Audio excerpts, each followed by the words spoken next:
on the Shadowz podcast on the Soul's Paranormal. It's September 26th, 2023, episode 29. Yeah.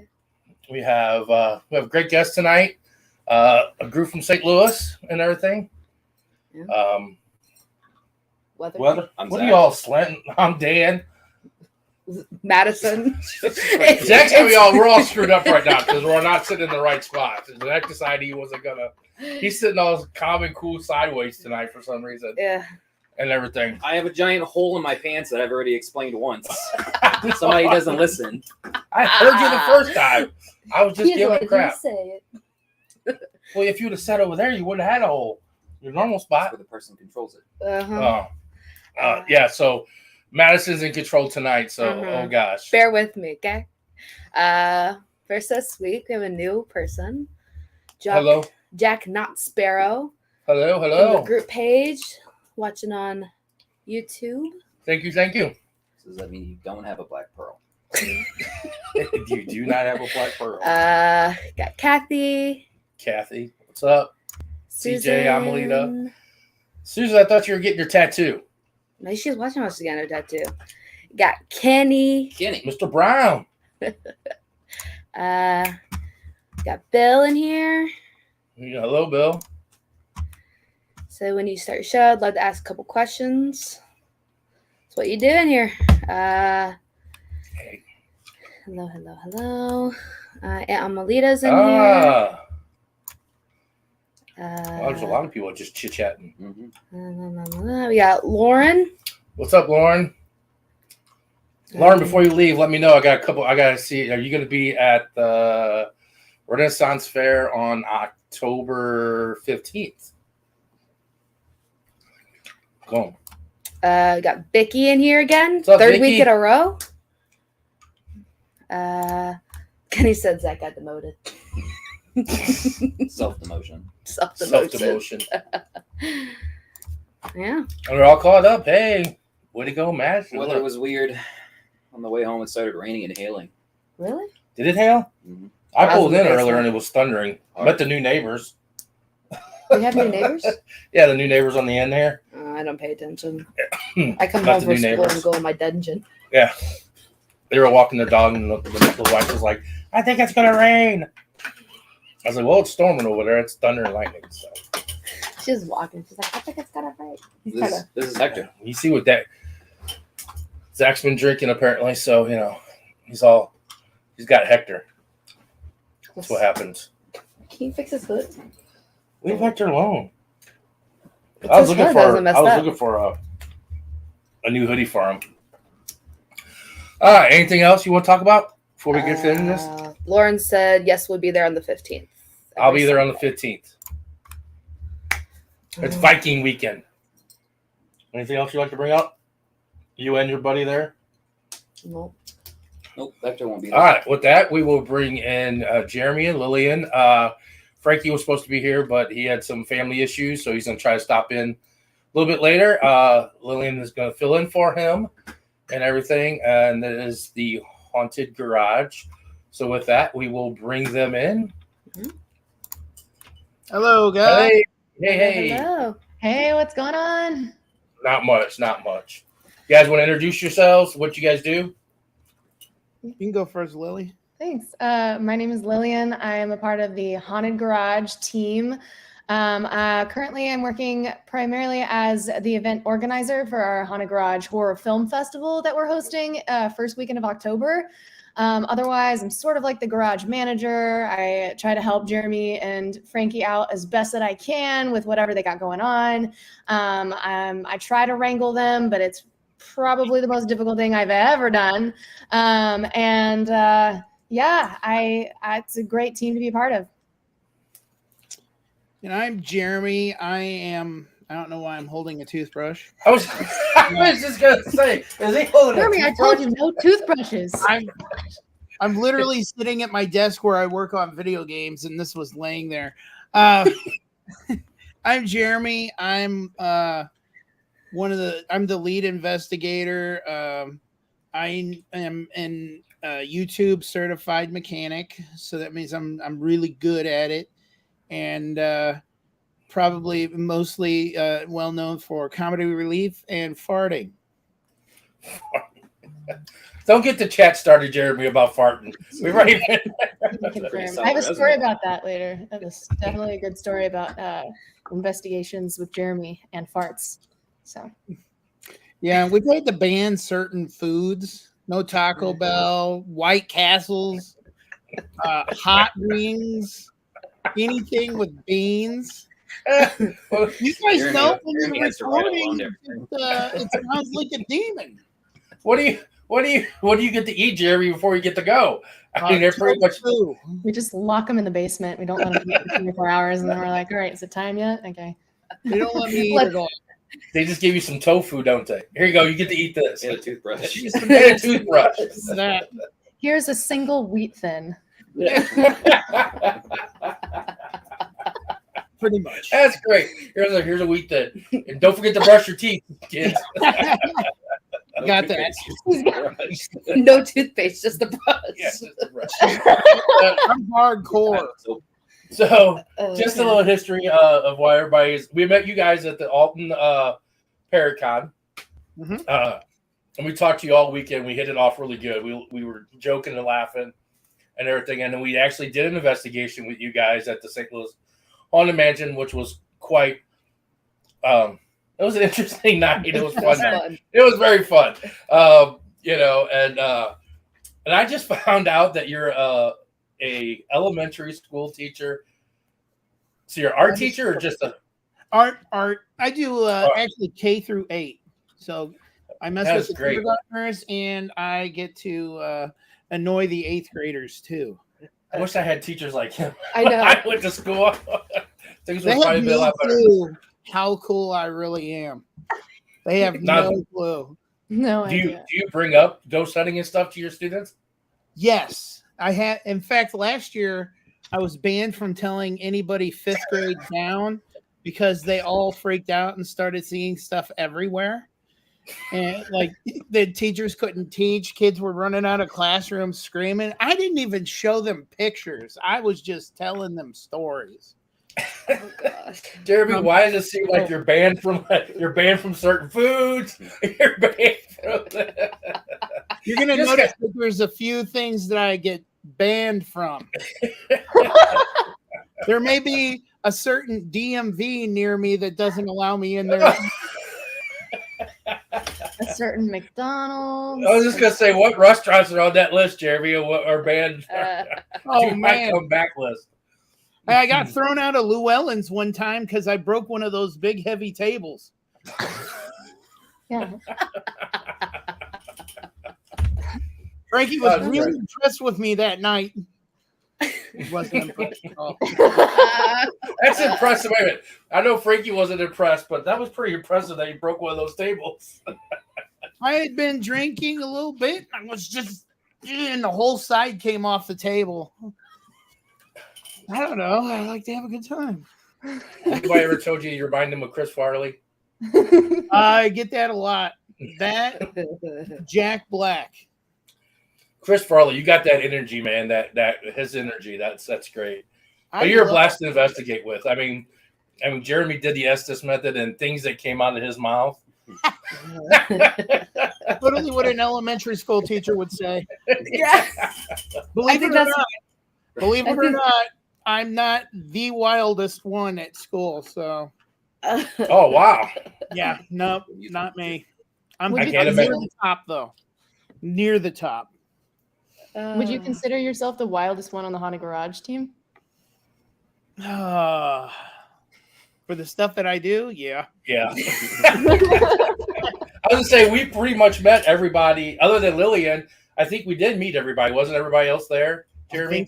I think everybody was there but her. Yeah. Yep. My wife will give me a run for my money on being wild. I don't know that maybe Fabian's not. No, he can't. Fabian's a different type of level, man. When he went upstairs and was doing that stuff, when he started putting the emblems on the mirror and stuff, and then just kind of walked out. I was like, "Are we supposed to follow him?" I know. I was like, Are we supposed to follow him? I mean, is that a bad sign? I don't know what's going on. I was walked no upstairs. clue. I'm like, what in the hell is? What is he do? Why has he got a candle? What is he doing? I walked upstairs and he had his hand in a cup of water and was sitting around a candle. And I'm like, is he awake or is he sleeping? Is somebody getting him to like piss on himself? What's going on? Is he possessed? What's going on? Yeah. Well, he did. He was just to give you he was at the floor doing something and he was saying something. I don't know. And then they had a side that had nothing but mirrors like all around the walls. And he walked to that one mirror and he started like with his finger putting like emblems and something on the mirror. And then he got up and then he walked in the room in the dark, no flashlight. He just walks in the room and just starts walking in the room. And me and Frankie are standing there with the infrared, like, what's he doing? It's like, I don't know. Your guess is as good as mine. Yeah, he walked right past us and went right downstairs. I looked at Frank. I was like, "Are we supposed to leave? Are we supposed to follow him? Is that a good sign or what?" I'm like, "Oh," because I had talked to Nikki, and she's like, "Hey, what's the symbols on the lamp on the mirror?" I was like, "I have no idea." I was like, so one of the guests did it. I don't know. No clue. I Good can't sign. answer those questions either. All right, so Lillian, would you like to explain what's going on next week? Yeah, sure.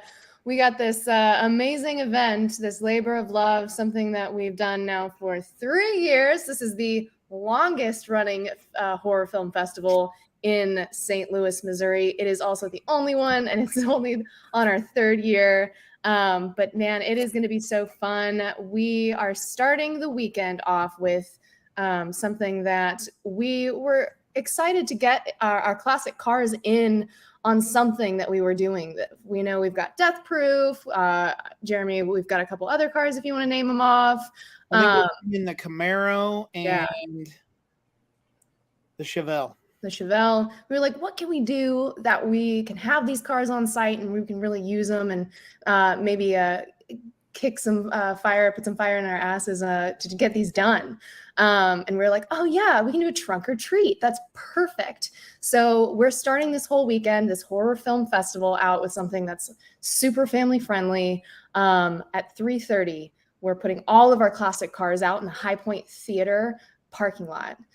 Throwing a bunch of candy in all those trunks. We're going to have face painters. You guys are going to be out there handing candy out. And we've also got a couple of screenings of this cute movie done by a local filmmaker called The Candy Crucible. It's basically The Crucible, but with candy. And it's a really, really great film for kiddos that can, you start to get in the spooky spirit for Halloween. And then at 4:45, we're starting our weekend off with 2 of our winners from last year, our Best of Fest. Chest, Aaron Irons, and Josh Croft took home Best of Fest last year with their amazing film, shot a lot, primarily in some caves, basically. I mean, it is a very, very thrilling movie. It's called Chest. So we get to bring them back in, have another Q&A, kind of figure out what they're doing over the past year and present the winning film from last year. We're also showing Best of Fest, best short film called Viral. Michael Rich directed this, and he's actually back this year with another short film. So there's going to be a lot of amazing things with him from that. We've got a bunch of feature films throughout the weekend and a bunch of shorts. We've got a couple micro shorts, and we have a student film block as well. So that first day, we're starting on Thursday. We're also doing Friday night. Did she freeze up? Yeah. I'm like, we're all By his look, yeah. Jeremy just did the same thing. So He it was wasn't. It's not ours then because Jeremy's not froze either. Oh, wait a minute. There she goes. What happened? You froze up. What happened? How embarrassing, you froze. Oh yeah, was it a really great face? You're getting into it too. Screenshot it and send it to me later. Screenshot it and send it to me later. All right, what was the last thing you heard? Wait, Lillian, Friday. Wait, anything you start, you didn't do nothing wrong, because you wouldn't imagine how many times we've gone black and the guest was like, what's going on? And we've like been kicked off, and they're like, okay, I guess I got to run the show by myself. We'll have guests So on. when you went froze, I looked at Zach. I looked at Jeremy to see if he was moving. I'm like, okay, it's not our internet this time. Okay, so you're talking about Friday night. Friday night. What was the last thing? What was the last thing that we heard? You were talking about Starting Thursday first night was Thursday. Yeah, that you brought a like new you had director, Friday. so starting Thursday, doing that, and then Awesome. Yeah. you're So going into Friday. Yeah, Thursday is our basically like returning filmmakers, winners from last year, plus like a short feature and one of our short films and a full feature film. So we've got like a pretty full Thursday night. It'll end around 11 on Thursday. And then Friday we pick back up around 4:30 as well. And we've got a bunch of awesome short films playing from 4:30 to 6:45. We have a feature called The Astral Woods playing right after that. And on Friday night, we also have a dead talk. Athena is an associate professor in the Department of Psychology at Arizona State University. She is co-director of the Cooperation Science Network. She is part of the Human Generosity Project. She studies cooperation across systems from human sharing to cancer. And she also says that zombies are real. So when, when you come to see Athena talk, she will tell you everything about the apocalypse. She will tell you everything about why zombies are real. She's amazing. She's the founder of Zombified Media, and she's the host of the podcast Zombified. So she's coming in with a very, very kick-ass talk and lots of awesome information Friday night. And she's an amazing person, got a book coming out, and we're really excited to have her because, you know, who doesn't want the apocalypse to happen? I don't know. I mean, like, in a way, I would be really excited about it. I don't know about you guys. I like to see a comparison. I mean, like, you see all like the apocalypse movies that happen, but you're like, what would it really look like? Right. Right. It would be a really I great. just got to be fast enough than the last guy. That's it. Not wrong. I just want to be faster than Jeremy. So Don't forget, you don't have to reload a machete. There you go. You know, it's funny. I watched The Walking Dead, and we just met the last Silicon that we went to. We met Santiago, who was in one of the episodes. He was Julio in season 4 and stuff. And okay. And I was always talking about what I want. Would I want a gun? But I think Michonne had the best two samurai, two samurai swords or whatever. That I think those were the best that you can do. You can wield those pretty fast, and you don't have to, like you said, you don't have to reload it. You can just keep swinging away. That's right. slice and dice. Absolutely. Yeah. It's like, just imagine, you like throw your machete or your sword to the side, your samurai sword, and it's just like the zombie just sort of, kind of goes like Slides. Yeah. Ghost ship where that guy's head just slides off. Oh, yeah. Oh, yeah. Oh. All right. So Friday night, after Athena's talk, where we learn why zombies are in fact real, we have a awesome movie called Black Mold showing. That movie is, let's see, I think it's a pretty good contender. I mean, we've got like really, really great feature films this year. Black Mold was picked up by a production company. So, I mean, it's making a lot of waves through, different film festivals. But I'm really excited for that one to be at our festival. And then we've got Worst Laid Plans that's playing in the back lot. That one's going to be an awesome too. Like, I mean, the features that we have this year are unbelievable. Like, we've really, really grown. We had great features last year, and it's just every year the quality of art, even just like the quality of just people are getting really interested and really fired up about making good horror films. It's really catching fire, and we see a lot of that at our festival. And then Friday night as well, we have a band to close the night. It's called the Freddy Versus Band. And they're St. Louis's premier horror alt rock band. So, I mean, I've never seen them perform, but I can only assume that they're amazing. They have a demon as part of their band, so I don't know what else I can say to get people to come out and see them. They have a demon, and it's not Jeremy, so this is amazing. Not Jeremy, he was my buddy. We're just gonna put some horns on them, let her run around. Jeremy, we should just do that anyway. I mean, Maybe that's why your students were going around seeing stuff. They were like, Jeremy, no, it wasn't just stories. You literally dressed like a demon and came to school on Friday. It was Traumatized the kids. Casual Friday, Jeremy's a demon. exactly. actually, I do have a story where I wore the nun, like the mask and the mask and everything. And I walked in the classrooms randomly with my boss's permission and scared the living shit out of half the kids in the building. And you want to know why they're running around screaming? I have no clue. None. Jeremy's going to be banned from school here shortly. There's a demon in the school. There's a demon in the school. It's gonna be like Alan, where he's not allowed. Yeah, I scared my boss with it too. That was the best part. Yeah, that's true. I hid in the principal's bathroom. Yeah. Zach And I said you're got going somebody to send her in there for something. And there I'm standing in the nun outfit. It's pretty awesome. Zach said you're going to be banned like Alan from Hangover. I mean, I'm not allowed to be with 20 feet of a school. I terrorize kids. What do you do in the bathroom? Wait. If you go to the bathroom and someone walks in with a nun, you're kind of stuck. I mean, what are you going to do? Fight or flight. Yes. I'm dropping to the ground. turns out it's only fight. I can only imagine the kid and this Jeremy in a nun costume just fighting in the bathroom.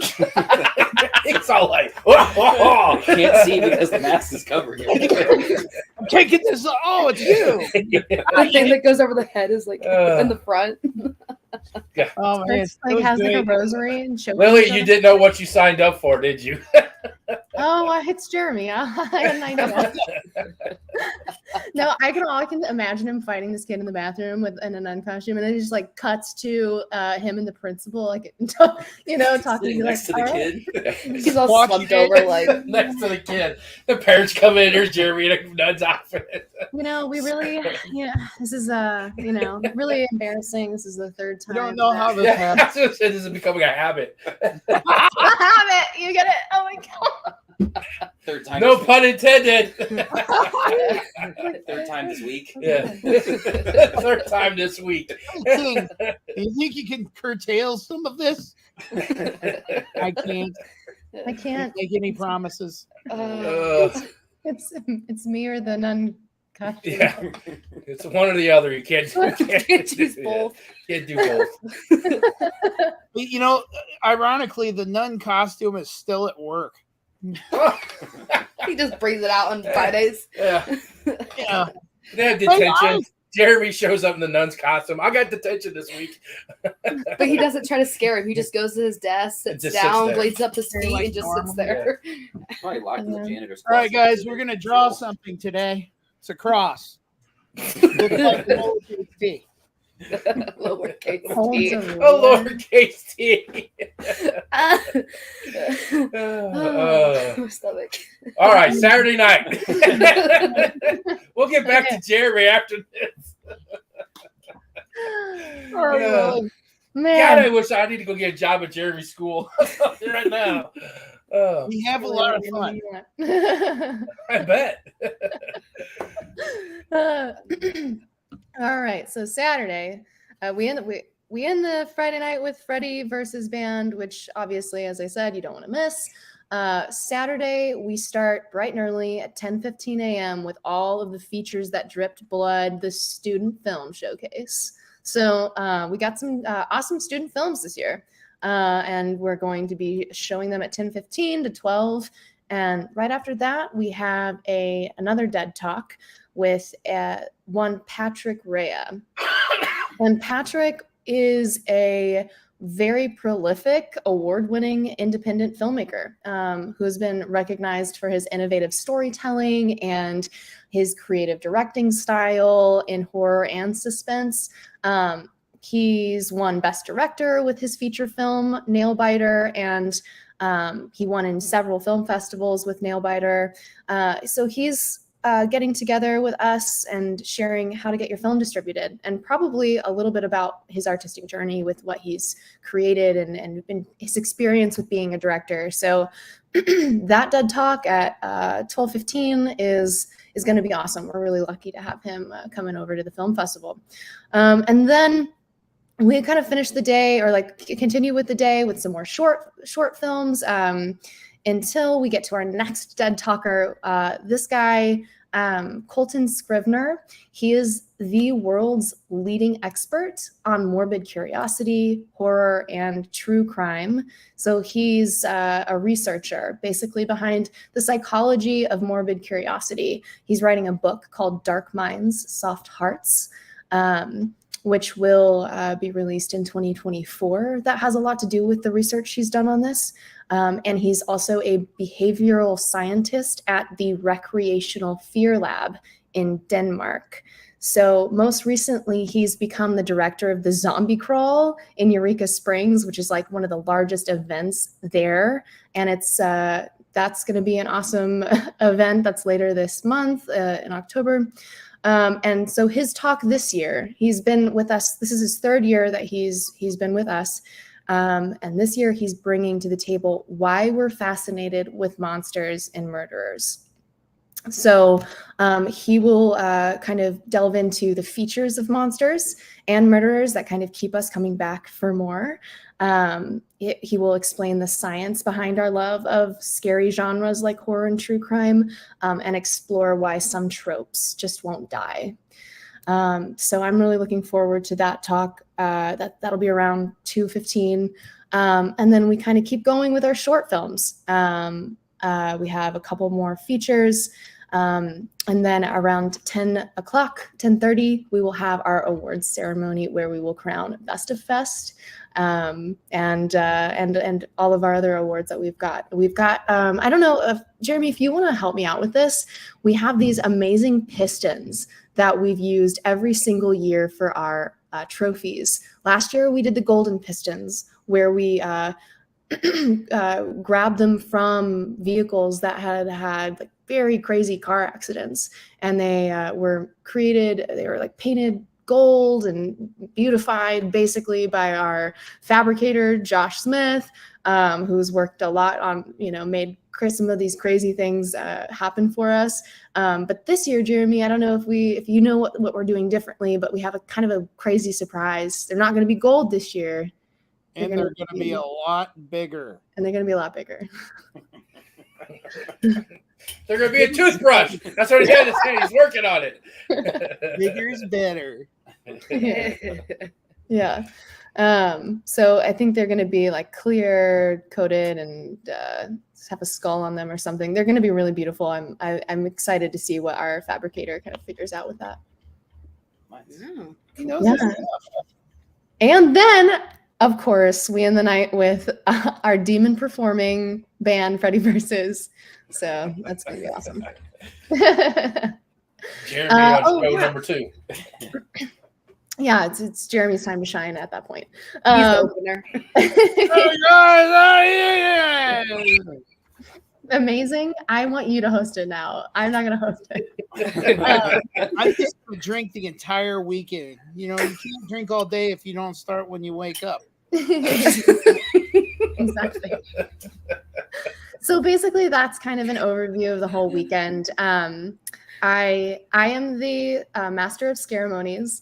I am really grateful that I get to kind of get up on stage and bring the filmmakers up in our main theater after we've screened their films. And from that point, we kind of spotlight the filmmaker. We have a Q&A with them. I ask a whole bunch of questions and kind of pass it over to the audience at some point as well, if there's any burning desire to ask a question of the filmmaker. And that's one of my favorite pieces of the fest, is being able to pull people who've made these awesome works of art on stage to kind of talk about it. We also are having vendors this year. We're hosting them in the backlot lobby, where we will also be placing our haunted bar cart that is also being created from just absolutely destroyed, decimated car doors and grills and from accidents and crazy stuff, covering it in fake blood and making it super spooky and putting a lot of booze behind it. So that'll be cool. Jerry just watched Jerry's Booze, face go yeah. really big with her smile when he said bar. I like alcohol. Jerry, what are you? Are you the bartender? Oh no! You can't drink and be a bartender. That's illegal. Who said that? Not that legalities always stop me from things, but He's banned from bars. I was just there goes that word again, banned. He's banned from the bar cart. AKA Jeremy Banned from the Banned bar King. I mean, there's been, I've been thrown out a couple of places before. I can't imagine. What? You don't Jeremy's say. Yeah. band would be called band. Banned? We're gonna. That's gonna be Sorry, guys, you Jeremy. can't see anything. Jeremy, aka Band King. Yeah, I've been there before. Some people think it's a job, and I enjoy it. You're fit for it. You're He fit was for it. Also, I'm the HR director. If you guys trying to offend me, Yeah, he's the HR of the Haunted of HG.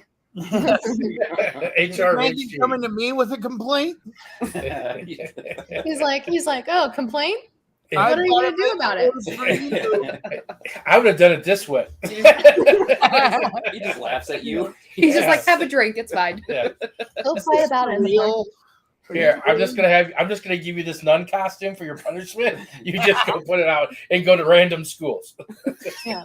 You just know? gotta wear it for a day. That should really be the haunted garage. Like, hey, yeah, you messed up. You should have that on come Thursday.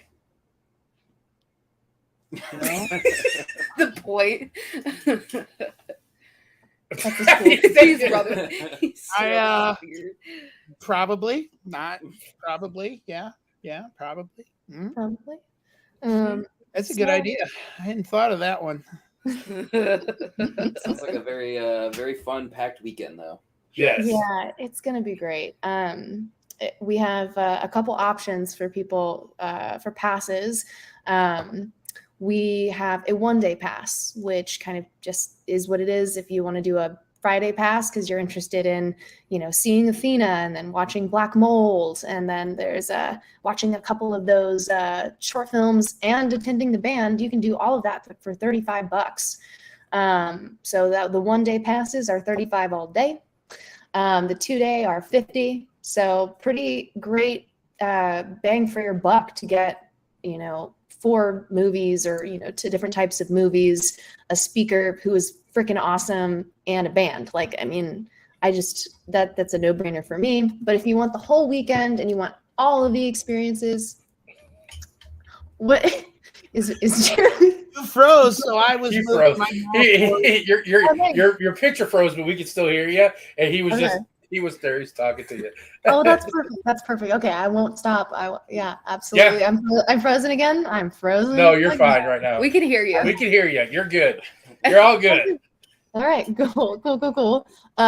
Okay, so if you want to come all 3 days, which is I think is probably the best option, just because you get literally everything. We will honor if you come 2 days and you're like, I really loved it, I want to come the 3rd day. We'll just upgrade your pass. It's no big deal. But the 3 days is $100 all day for everything. I think we've got a couple of surprise after parties.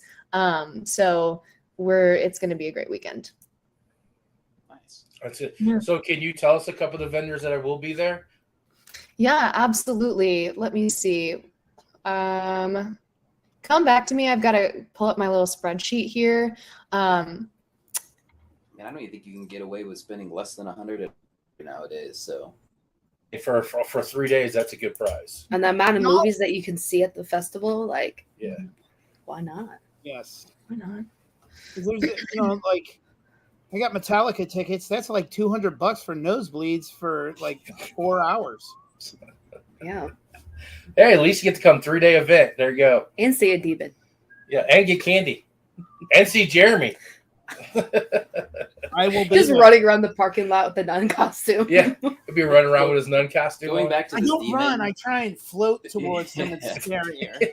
Going back to this demon thing, when you said dressed up with the little horns, I just imagine you're just in all full red body paint, but it's not like perfect. It's like blotchy because you've been out in the sun all day. He's got a white mark on his forehead from going like this with his arm sweating. Yeah. Oh, yeah, there's red all over my arms. It's just like running down. It's all. While we're waiting, do you want to look Yeah, at so yeah, watch these. Yeah, I'm gonna pull up some questions. Yeah. Somebody. some comments? Some comments or questions. We'll start. Mama's in here. Said Zach has a long day of work. It's been a little worky bee lately. A worky bee? What the hell is I a don't worky know. bee? Oh, worker bee. Jack Not Sparrow said Lillian is gorgeous and Jeremy's beard is fire. Thank What? you. Woo woo! Yeah, yours is nice. Kennedy said Jeremy is my spirit animal. Mine too. You're welcome. I'm gonna get a shirt made that says that Jeremy is my spirit You animal. know? I need like that with Jeremy's head as like a car freshener. You know what I Yeah. mean? Something, I gotta make a silly face though. It's gotta be like you gotta look like somebody or like this. You know, like you're really trying Yeah. hard to fart. That's like he's trying to fart. I was just gonna say, Yeah. you look like you're trying to fart there, Jeremy. You're like, It could be like the fart scent, You like don't wanna blow an O-ring though. Don't force it too hard. don't blow an O-ring. You just need to be writing all of these things down for T-shirts. These Jeremy, are why- just Yeah. my head. I don't know where they come from. Or that's the scent name, O-ring. O-ring. That's a scent name. O-ring. But it smells like coconuts. Coconuts? Oh. Emphasis on nuts. Oh. Never knew coconut smelled salty. I don't know. I can't. Oh my god. Yeah, well, Jeannie's in here. hey, Jeannie. Welcome to the party. Julie said this film festival sounds amazing. Got It is. Philly in here. Hey, Philly. Philly's our West Coast California guy. Vicky said perfect air freshener face. What was the one before it though? She I said, got you guys. She said, "But will he break a table?" "Will he break it Yeah, in the Willie nun break a costume?" table. In I'm the gonna nun try costume. not to, but things happen occasionally. You have to come to the Horror Film Festival because we have tables there, and we got to see will Jeremy break a table at the film festival. Be there and He's just- find out. He's in the I've middle of the really festival. done wrestling. I'm pretty sure I could break a table.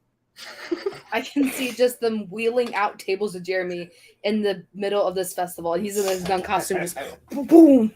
From the top rope. By the 10th table, Jeremy's like, "I don't wanna." My No. Yeah. Stumbling around a little bit, like Yeah. I can Like, take any Did you get them table. all? Did you get them all? Yeah. Okay. All right, I can share a couple of vendors Okay. that we've got with us. I don't have responses from every single one, but we have someone called, the name of their business is Anthromancer, and that is a board card game that functions as an oracle system and is based on one of the business partners' music. They'll also have oracle readings there, stickers, and merch. I'm really excited about this vendor. I've never met them before, but everything sounds really, really cool. We have a gentleman by the name of Andy Bove coming out. He's a horror novelist, and he will be there selling a couple of his like horror flavored shot glasses, as well as his upcoming book. So I'm really excited to have him out there. He was one of our first vendors to sign up, and he's been super supportive of the festival for months. So I'm looking forward to meeting him as well. We have a clothing and jewelry designer coming out. and she's bringing her whole Shining fan art jewelry collection with her. So I'm super excited to see everything that she brings. Her brand name is called Becky Clothing, but she makes pocket collections for her pop culture obsessions. And she's also working on her Twin Peaks right now, her Audrey Horne. So, I mean, we've got some really cool vendors coming out. We have a couple more. We're kind of keeping it small this year since it is our first and we don't want to overcrowd the space, and it's our first year holding vendors, but I think we've got some really great ones that will be there. No, not quite. You don't have us. No, I'm just joking. I was like, who do I not have? You're going to be there Thursday throwing candy at babies. So We'll be throwing candy at the nun. Hey guys, I like anything with peanut butter. We'll probably be there. I mean, like I said, other than me having tickets for Friday night for wrestling, You can see Jeremy wrestle a table. Yeah, you come with me, Jeremy. Watch him go through some tables, get some practice. Doing it. Yeah. Well, yeah. I mean, everyone else. I'm looking at you, Madison. I'm going to see you there, right? Yeah. Uh-huh. Yeah. Why would you not be there? You'll be there Thursday. Yeah. I'll be there Thursday. Look, she's got that puzzle look on her face. Like, I don't know. I don't know. It's my birthday. No, not this Thursday. Sunday next week. It's throwing me off. The Tuesdays before usually is the weekend before. Sorry. I'll be there. I'll be there. October, This is her first. for everybody. October 5th, 6th, and 7th. So Thursday, Friday, and Saturday. This is her first time on the job. It's okay. It's her first day. Oh, Madison. It's all right. Don't let them poke at you. Poke them right back. Dan, you better. Oh, I will. Hey, I have Michael Myers. I have Jason. I have Texas Chainsaw. I have Gorilla. I have all kinds of costumes. What do you want? Oh man! Well, Can you please wear one for all day Thursday? Just come Thursday in your costume. That would be amazing. What costume do you want? Do we? I mean, I like a Michael Myers, but you know, Here's you some get safe. it. But I got Texas Chainsaw with the chainsaw. I got all kinds. Yeah. what's the most family friendly costume for trunk or treat? A chainsaw wielding cannibal family is the essential. It's family, man. Hey, don't introduce the family. It's just Leatherface. There's no family involved with it. Chainsaw wielding gorilla. That's family friendly. Yeah, chainsaw wielding gorilla. I mean, we could all dress up as clowns. Family friendly, you know. Yeah. Just dress up. Costumes for this trunk or treat are highly encouraged. It's only going to be 800 degrees too, so I don't know. Maybe not. Hey, it's hot enough being a Haunted Souls employee. Yeah. What? I said it's already hot enough. I told them I wanted to do. We were at that last Paracon. I wanted to dress up as Michael Myers and just walk around because it was in a mall.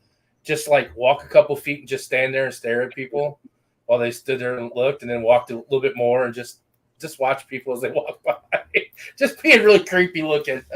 that's awesome. You should do that. There's a guy in Decatur, Illinois, who does that. Michael Myers, Decatur. Yes. Yep. I love him. His wife just thinks he's an idiot. I've been waiting to run into him because I live outside Decatur, so I'm always looking for this guy, but I haven't found him yet. Maybe you should start running around the nun of Decatur. That's not a bad idea. Okay, so drives a Jeep. There you go. Hey. He's just driving in the Jeep with the. Oh, dude, I could drive in the Jeep with Michael Myers down in the Jeep. Oh my God. It's a great idea. Nun videos in the bathrooms, waiting for people to come in. It's just him sitting there. He's the bathroom nun. The bathroom nun. Yeah, I know you really wanted to participate in a lot of like the, Haunted Garage horror film festival stuff, but instead we're just gonna have you in the bathroom. You need to be in the porta potty. That's the most important place that you need to be. Bathroom. It's gonna be awesome. The porta potty. Yeah, don't mind the nun in the porta potty. It's okay. You're just taking up the whole thing. Just standing there. Yeah, He's crouched up on in the corner. Top of the body. Someone comes up to me and they're like, "Hey, I tried to go to the bathroom, but there's a nun. There's a nun in the way. There's a nun in the stall, and I can't get in." It'd be like, Just so it's none of their business. Stranger danger. There's a nun in the bathroom. Well, trust me, guys. I'm an elementary school teacher. I'm great. I got a background check. It's okay. Exactly.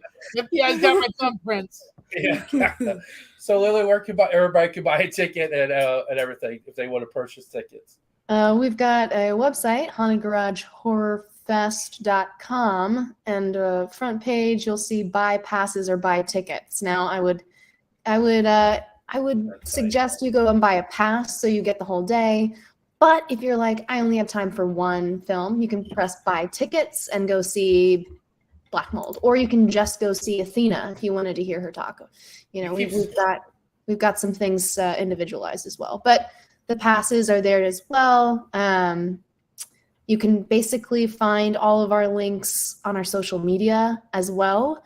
You can find us on Facebook. You can also find us on Instagram at The Haunted Garage, where we'll get back to you. If you have any questions, please feel free to do it. DM us. I will most likely be on the other end, and we'll get you your passes. Great. We're bringing that up right now so everybody can see. Cool. We have a Facebook event too. Go and share that with all of your friends and family. I would super appreciate that. Oh. Share us. Like and subscribe. It looks like he's got a magic wand. Now I'm holding a pencil. I still have a toothbrush though. Yeah. They're letting him they're giving him slowly more items that are unbanned. Yeah, they're gonna start banning from items and stuff that he can have. Oh. What are you gonna? It's show and tell with Jeremy.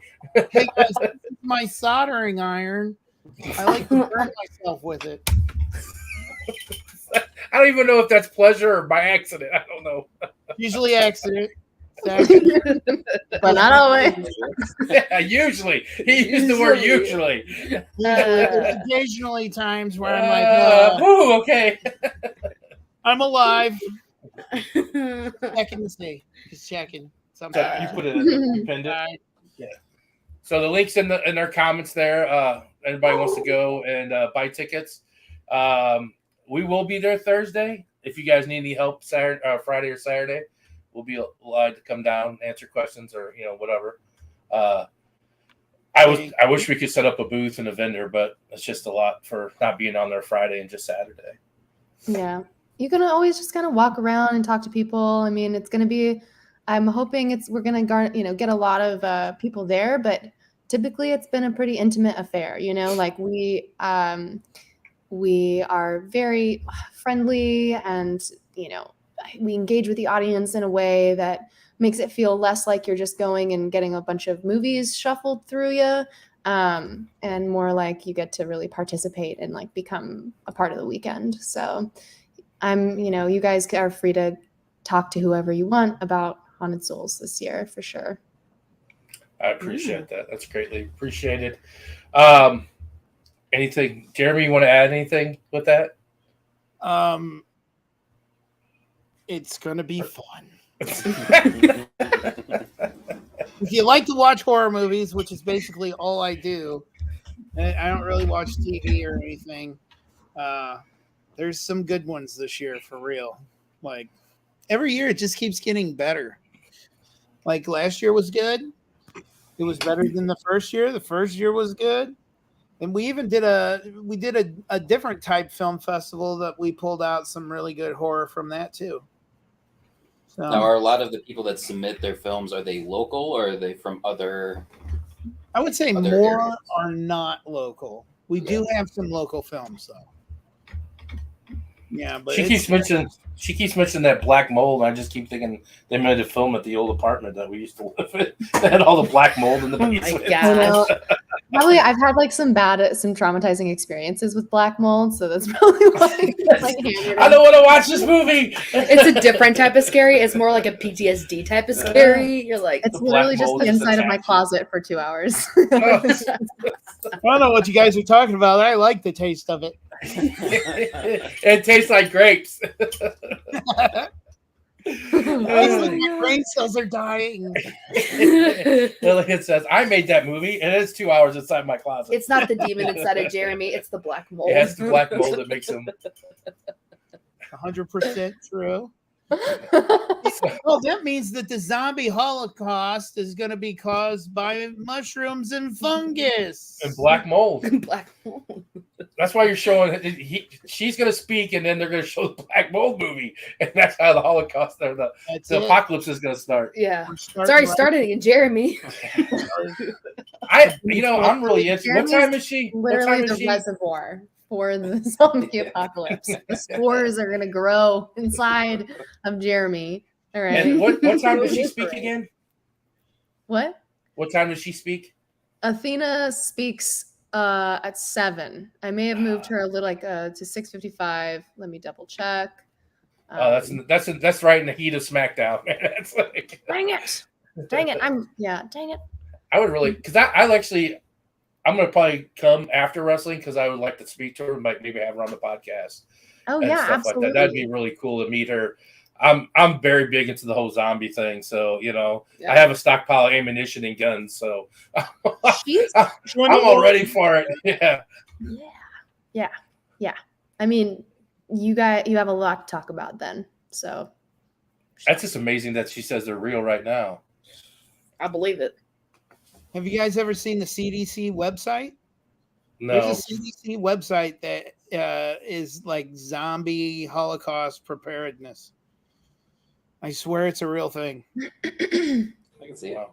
I can see it. Yeah. It wouldn't surprise me. I mean, No. we have aliens and Bigfoot. Yeah, look at all the aliens wandering around now.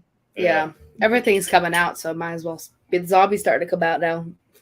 So, Lillian, I got to ask you, how did you get wound up with these guys?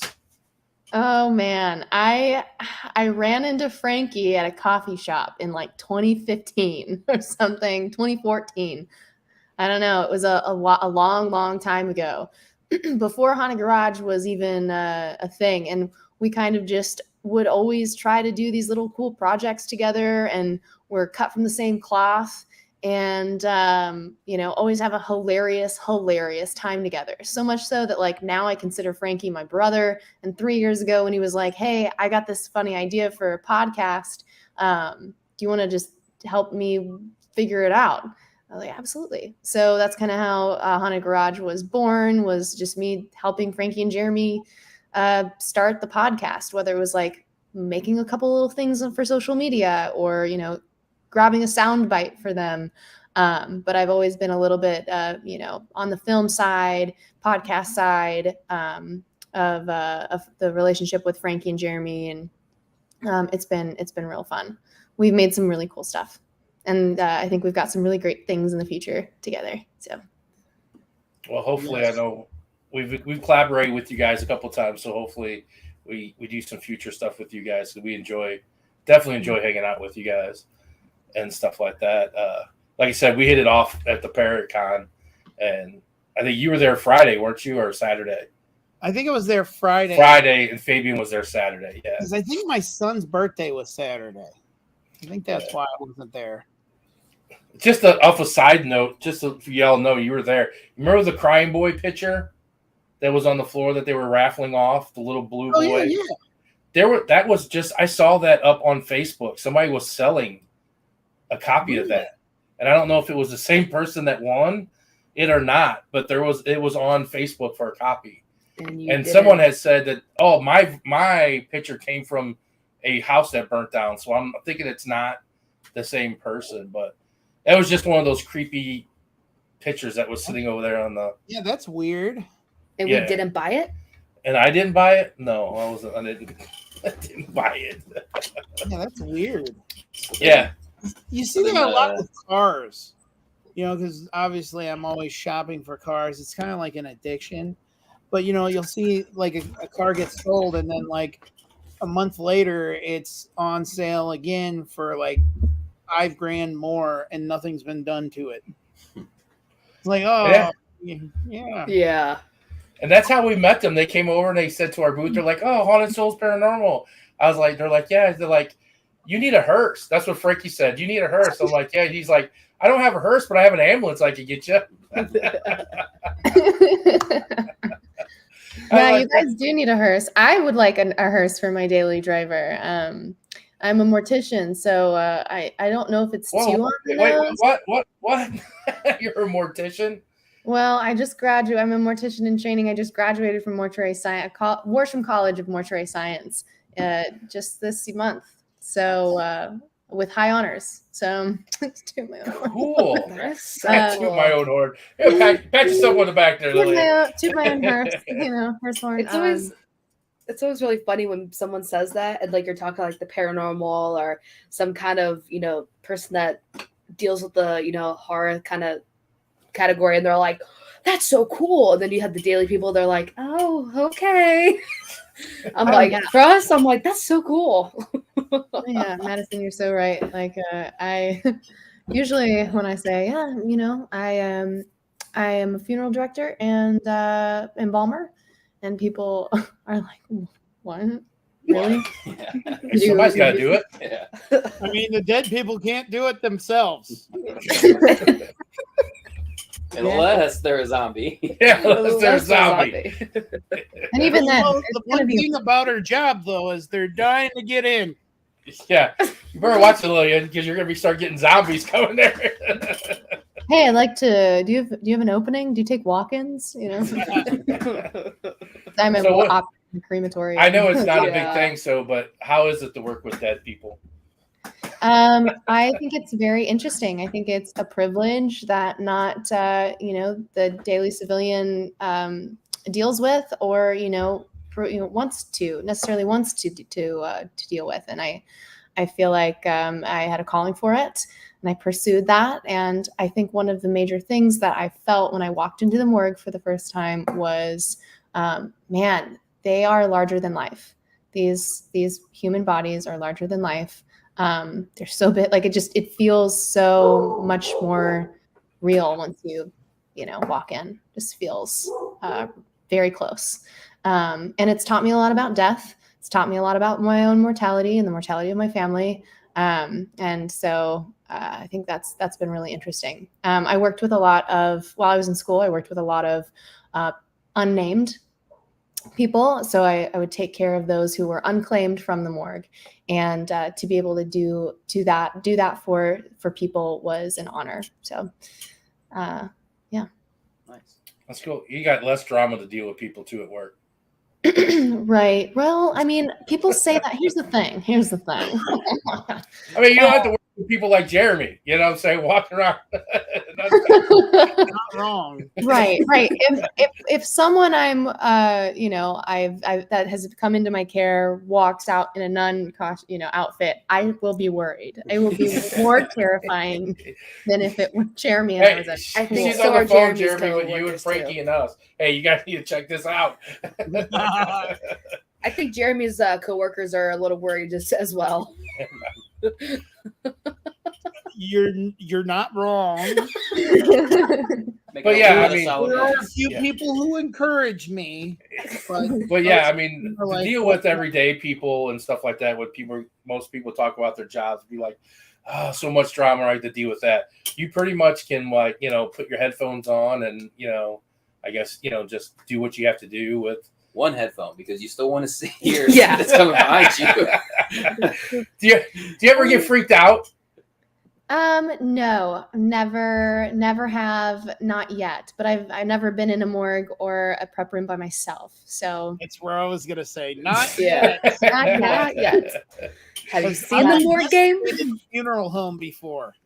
right, exactly. Yeah. Once you're in the funeral home and it's long hours and you're embalming someone and it's 10 at night and you're the only one there, I'm sure. Yeah, you're gonna get spooked.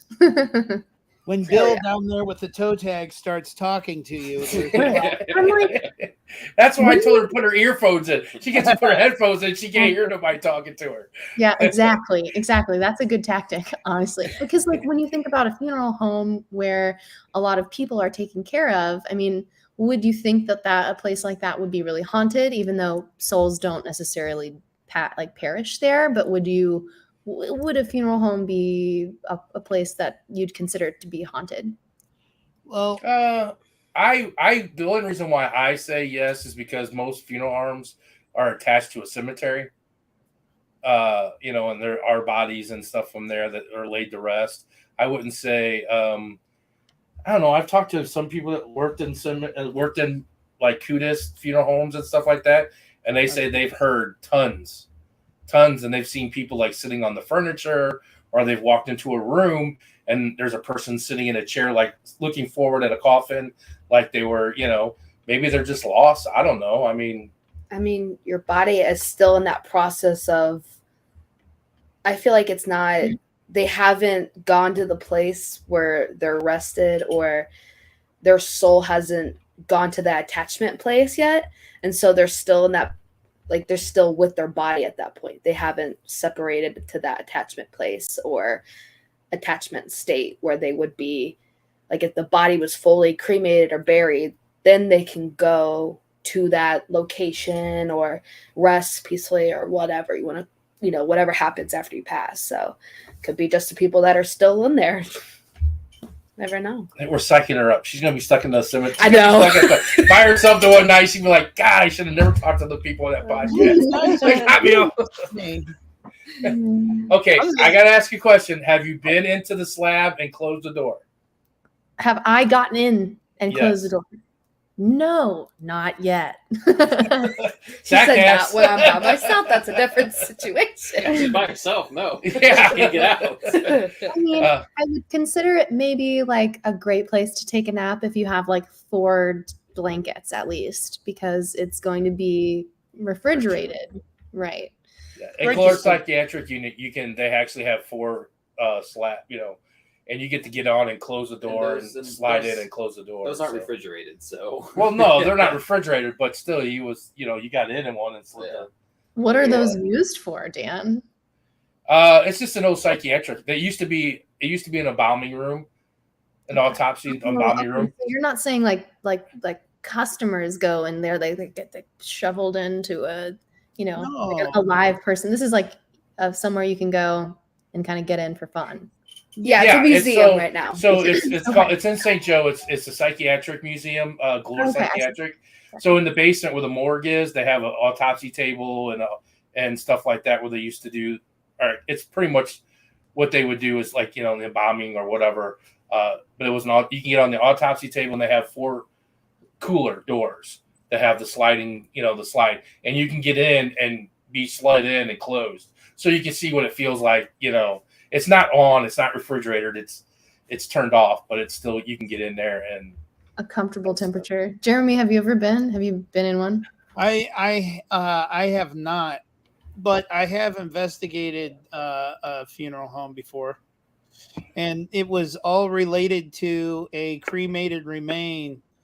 What are they? Cremains, I think it's the real word that hadn't been claimed, and there was like the funeral home and embalming side of the building, and then there was an apartment on the other side, and a guy and his wife were living there with like a 3-year-old girl, and she had 2 invisible friends, and he was cleaning out this closet and found these 2 sets of cremains, and it was their names that she was playing with. Wow. That is pretty cool. Pretty wild. And then I got locked in the attic with I dropped my flashlight and lost it, and there's no windows, and it was very dangerous. There was like an open stairway, so I had no clue where I was exactly in the room, and I lost my flashlight. And there's because we did those safe things when we ghost hunted and we left people all alone in crazy areas, and when they finally came and got me, I was like 3 feet from falling off this like 25-foot drop. it was pretty awesome. And I didn't know when I went up there that there was air conditioners on there. So when they kicked on, it scared the living shit out of me because I couldn't see anything. I say at that point, everything's scary because you're like, "What's that? I don't know what that is." Right. Like, and if something's coming at you, you that's have no why, seen it. yeah, it was Yeah. it's a good time. We got you all psyched up now, don't we, Lily? Yeah, I'm ready. It's I like got they're more all- stories, Lily. My ex-wife worked in a funeral home too, Oh my gosh. What? So current wife and ex-wife and my cousin. and cousin. Yeah, So your I've got a current lot wife works? Jeremy and I have like Jeremy, what are you hanging out with, My buddy? ex-wife, my wife, and my cousin. it's my ex-wife, Hey, my wife, and listen, my cousin. listen. All, Yeah, only well, listen, only the coolest girls are, morticians. So that's a neither pretty of cool my job. ex-wives were morticians. Just my cousin. not just the cousin. One, my ex-wife was she was an event planner, like pre-sales. Mhm. At the And then cemetery Yeah, like she or at would the hold funeral parties. parlor? Well, yeah, she worked at Bowie, and she would hold parties for like people that lost their husband or wife, like old people. Like she'd put them all on a bus, and then they'd go take a tour of a cemetery. That was hilarious. Like you're taking these people out, and they're like, "I want to be under that tree when I go." Do you get food? Do you get drinks and snacks with that tour? That party? I mean, Taking the Limp wanna- Mansion afterwards. oh my god, really? How do Yeah, I it get on was- one of those tours? I'm 52. I'm almost there. I want to be in that. I want to be under that tree right there. Oh, Yeah, it was pretty wild. And then my wife now is and she's like a what do they call it, a funeral advisor. So she's in sales. She likes to sell dead people stuff. Like Coffins. it's in coffins and headstones, and Do they have a whole room for coffins there? they used to. I think everybody's pretty much going online, is what it seems like now. It's like this over here. We've got the Kiss coffins. You can have Gene Simmons' tongue on you for the rest of your life. That's my coffin. That's it. Just raise your That's hand. my coffin. How'd you know? Sold. Yep. Sold. Now the funeral parlor you work at, Lillian, does it have a coffin room or is it all online too? Well, I'm not at a funeral home yet, so Oh, okay. I have to start my apprenticeship, but I haven't chosen my funeral home yet. So I just graduated September 8th, and I'll be taking the national board exam next month, and then moving into a funeral home after that. Oh, you're gonna live there? It sounds I mean, you can. It's the neighbors are quiet. like a, Yeah. Well, the might not one, be. I don't know if you know Arnold very well, but the funeral parlor right next to Arnold, the QT at Arnold there, yeah. Oh yeah, I know exactly Yeah. what you're talking about. that a friend of mine used to live in there. There's actually an apartment right next to attached to it. And they used to That's- live there. Him and his mom and stuff used to stay in there. She would clean it, and that was like one of her things is that they get to stay in the apartment. Oh, I'm like, that's a little creepy.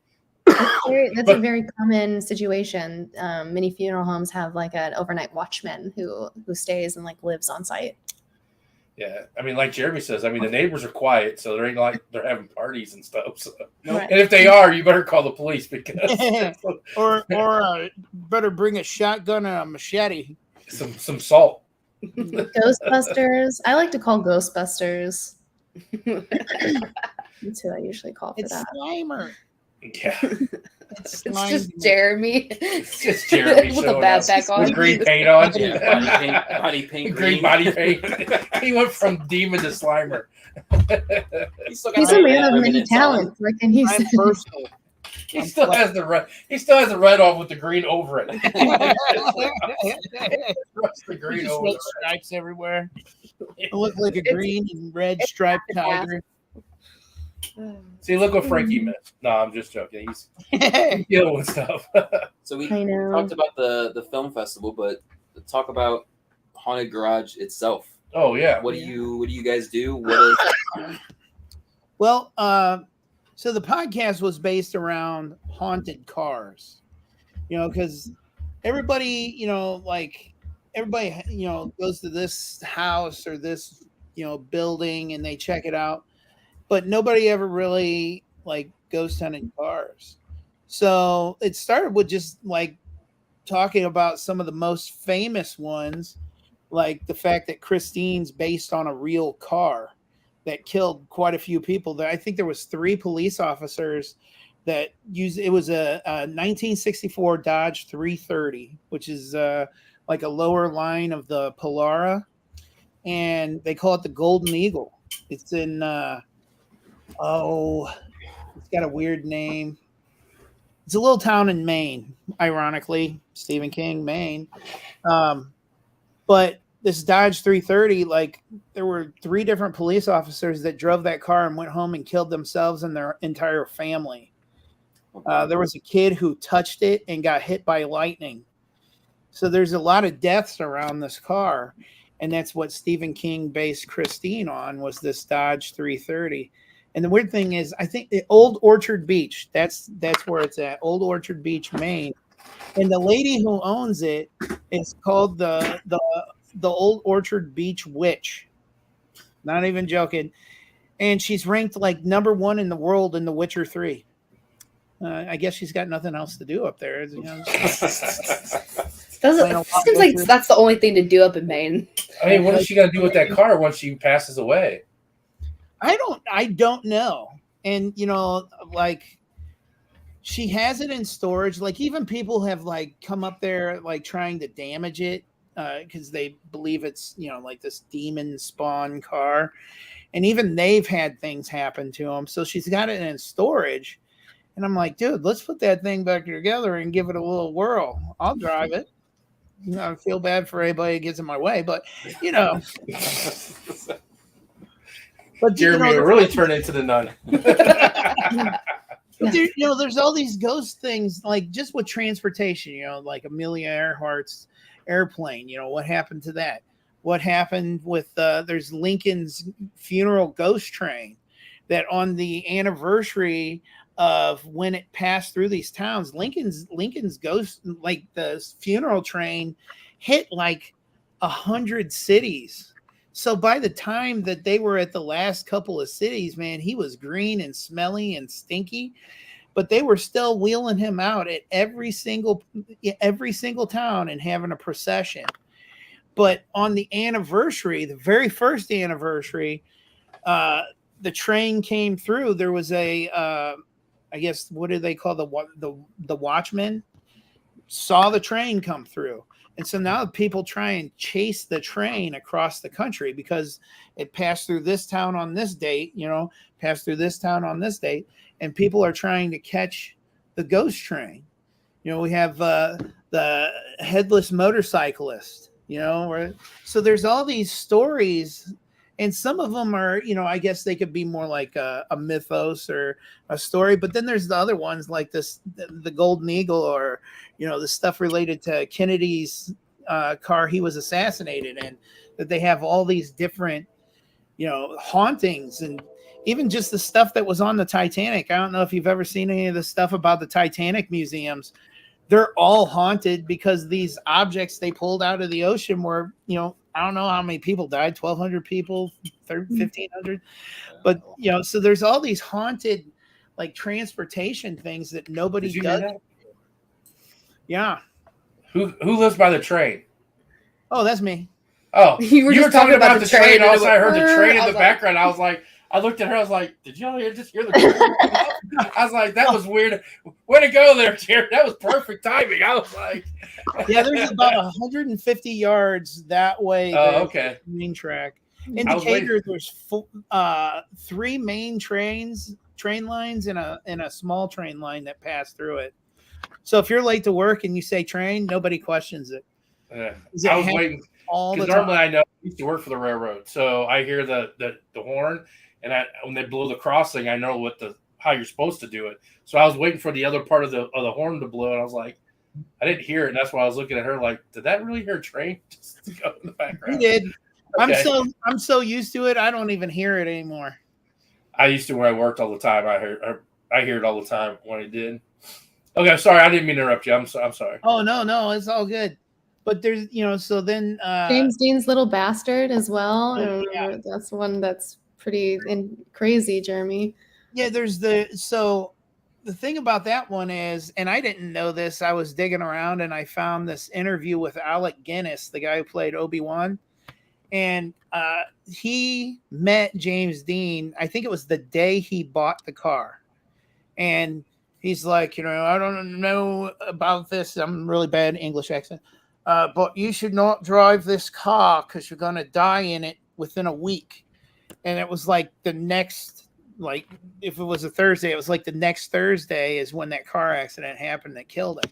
Mhm. But there's the whole thing about the car now with George Barris buying the car and they paraded it around. Now it's disappeared.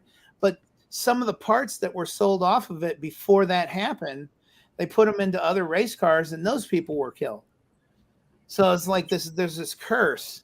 Another one we came across was some guy found a 50s, I think it's a 57. I think it's a 57 Chevy that belonged to Charles Manson. And Wow. and this car is now like hitting all the show circuits. But when he was talking about when we were building it, it was like they'd come in the morning and all the doors would be open on the car. And it was what's that show? Welder Up. It's a guy in Vegas that has a shop that built this car. And it's super sick. It's super sick. This car is incredible. But it was Manson's car. And the fact that the car that was used to go to I can't remember their names, the people they killed. Sharon Tate and all them. Sharon Tate and all that. Yeah. So they had a Ford. I know that's a 4-letter F word, and I hate Fords, but it was a Ford, and that car still exists. Damn, Jeremy, that sponsors our show. No, Sorry.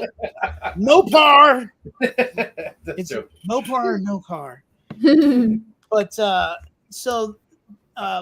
that car still exists. So when Tarantino was making Once Upon a Time in Hollywood, they offered to let him use that car. And he's like, no, that's bad juju. We're not doing that. So it's like there's all these cars floating around out here that nobody's checked into. Like we have a car in our garage that me and Frankie picked up in Iowa, and we decided, hey man, we're just gonna go over there and mess around with some equipment, and it got freaky. Like, because here's the thing. All these cars, you go to these auctions or where they have these estate sales where they're selling these cars where these old men had kept these cars super nice or restored them and then died in them. And now they're selling them. There's all these haunted cars running around everywhere. And so it's like, is it actually a problem with the car, or is there something paranormal going on that they don't want you to drive their car? Oh, I believe the big thing about when people see spirits or whatever is like you get the choice of do you go to a place that you frequent that you loved. I mean, Fox Theater is a big thing that there's ghosts.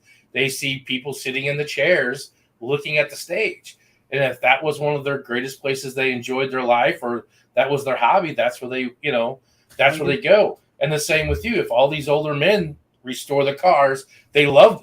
How many men love their cars more than they love their wives? I mean, that's been known for a lot. Yeah. But I don't the same love my thing. work more than my wife. But the same thing when they die, even if they didn't die in the car, what says that they didn't die? But that's their baby. That's their, their love is that car. So, 100%. Yeah, exactly. And they don't want no one else driving it. So what do? You freak people out. I'd like to know more about the Christine car, like where she got it from. Right. I got that soundbite. Yeah. I got that soundbite, Jeremy, of the Alex Guinness. Fast can you drive? And he said, I can do 150 of it. And I said, have you driven it? He said, no, I've never been in it at all. And some strange thing came over me, some almost different voice. Please do not get into that car. Because if you do, and I looked at my watch, and I said, if you get into that car at all, it's now Thursday, 10 o'clock at night, and by 10 o'clock at night, next Thursday, you'll be dead if you get into that car. How fast can you drive? And they said, I can do 50th. Wow. I nailed it. It Crazy. was Thursday. It was Thursday. I nailed it. That is crazy. It's terrible with all the other things that I'm sure he's been in. I just see Obi-Wan saying that. Yeah. There's no Like a one else Star that I Wars. see. Do not get in that call. Do not get into that car. Yeah. The force is not with you on that one. No. You know, the other thing I always see him in is Scrooged, where he played Jacob Marley with the Oh. thing. Jacob Marley. Yeah. When I didn't know he played that, I just got really excited for the. Yeah, the was it 71 with Albert Finney? And Such then a there's good some one. there's some kid in there that looks like Paul from the Beatles. I don't know why it stands out to me, but he says he's a bugger. I just that I have ADHD, so weird things stick out to me, and I just repeat them a lot. He's a bandit. I don't have to rest. I swear, he's a bandit. He's got movie treads. Yeah, I mean, I feel like when people think of like paranormal and spirits and ghosts and stuff like that, their minds automatically go to asylums and jails and prisons and stuff like that, but not thinking that people's property like that is identical. Like Yeah. it exists in that form as well. That is cool though. I didn't think about that. That is pretty of Holly cars that Something that Frankie said that I've actually been in this position is like, when you move out from a house, you don't ever necessarily want to move back there, but man, you sell a car that you loved, you want it back. And I've been there, and in fact, one time we were gifted a car for free from some guy. He's like, if you could pull it out of the back, you can have it. And I had it for 364 days. We posted it on Facebook Marketplace. And the guy who owned it, before the guy who left it there, contacted us, picked it up. It was his car, and his great-grandparents ordered it brand new. And the crazy thing is, the guy he sold it to never titled it. So oh wow. We didn't have a title for it, but he just applied for lost title. So it's like it disappeared for a few years, but he still had the title. Wow. That's crazy. Yeah, I couldn't believe that one because I'm like, this could be. And then he starts talking about stuff. And one thing that it had was it had an inverted shackle that went through the trunk floor. I was getting ready to pop open the trunk, and he's like, yeah, and there's an inverted shackle that on the driver's side, and I popped the trunk open, and I'm like, it still is, and here's your car. Damn. Yeah, That's pretty to know that and be like, hey, stands out. I'm still interested in the lady in the Christine car, man. I know. With that golden eagle. You I have like to to- know. yeah. I like to know how she got it. Was she the original owner? For some Or she reason, just I think her parents had it. If I don't remember, because it's been a long time. There's a lot of barley and bong resin up here that clogs my brain cells. And so, like, I want to say that her parents had bought it and given it to her. But I can't, and don't quote me on that one. It's been a really long, I mean, we did that podcast like 4 years ago. So Although speaking of podcasts, here's your chance. Plug where can everybody watch your podcast? The Haunted Garage on YouTube. It's also under Shift Films, because we also own a film company. The Haunted Garage. It's all about craziness, and you can. We did a podcast recently about the Titanic sub going. Kapow. I watched that one up.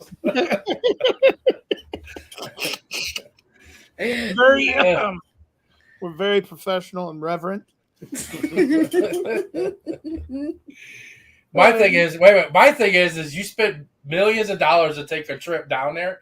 Why didn't you just buy something that would make it come up to the earth? I just don't understand.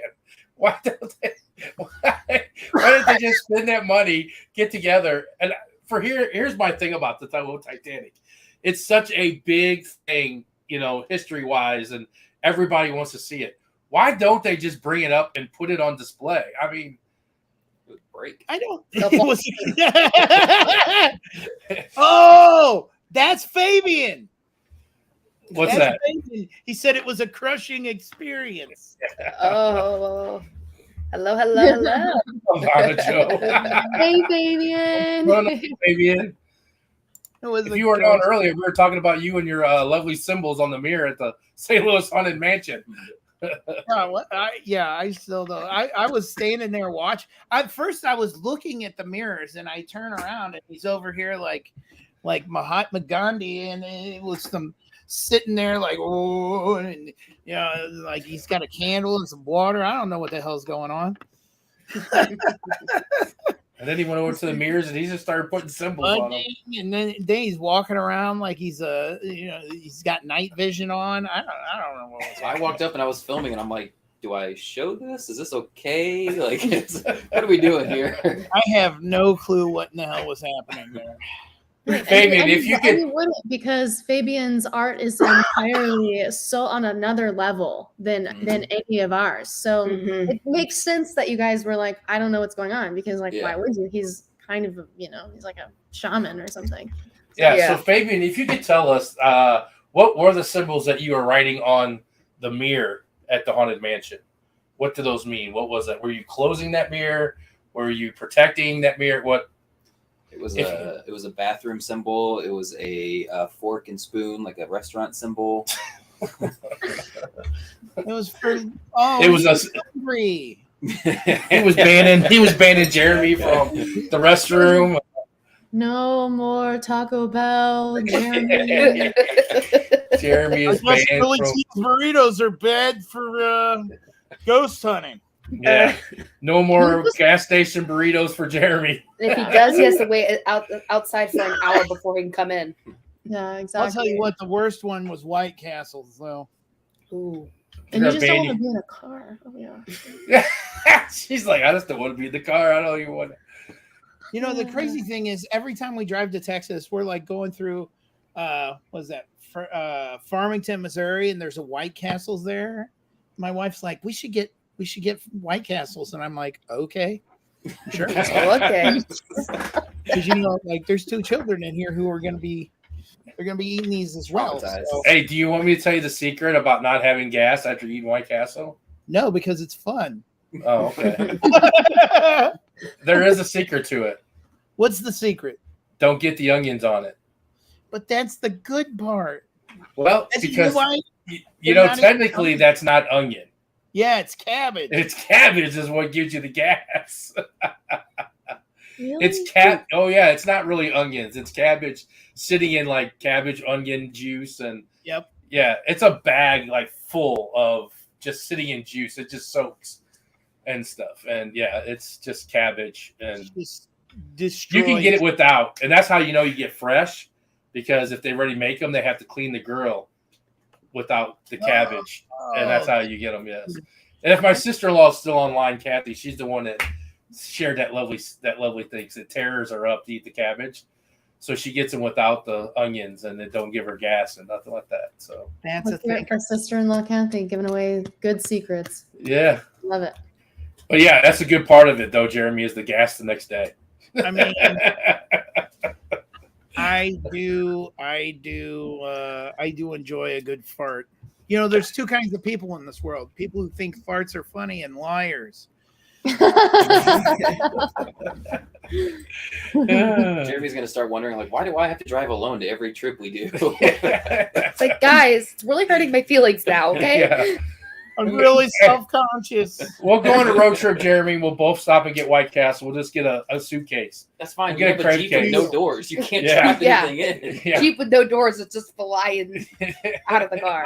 I would like to say that one time I was going to a ghost hunt with my old buddy Tom, who passed away many years ago. But Tom, I had the top and the doors off my Jeep. He farted and my teeth fell out. Wait a minute, did I not fart with the Jeep from the other? Zach's like, damn. It's like, And how that's does how it got that no car doors? Yeah. Yeah, how's it got no doors and no top and I can still smell it? What? I mean, like it Fart was residue like in Tom your would car. knock your teeth out. Like, wow. Jeremy's beard grew 5 inches. Barbie haunted immediately. Teeth Hey. around. Yeah, there you go. He said, "Well." Art. Oh, Fabian, answer the question, man. Simple. Some Yeah. jarhead gave me a ticket. Somebody a jarhead. Yes, Tom. Yeah, the blue ghost it's in Where is it, Tri Green County. Fool? Gartz is a green fool. Yeah. Yep. So, like the team that me and Fabian and Frankie and actually most of us used to be part of, they caught some evidence at the old Tri County truck stop. They've a blue glowing ghost that looks like it's walking down the steps. They've shown it on all those shows, like what was that old show? Paranormal Fact or Faked, I think. Yeah. That was Tom's. You know, Tom caught a lot of cool stuff. He got in a motorcycle accident and had a blood clot go to his brain and kill him on it was Valentine's Day 2013, I think. Wow. Yeah, he was a good dude. I've been there, never investigated. I want to go there and investigate. It's a weird building.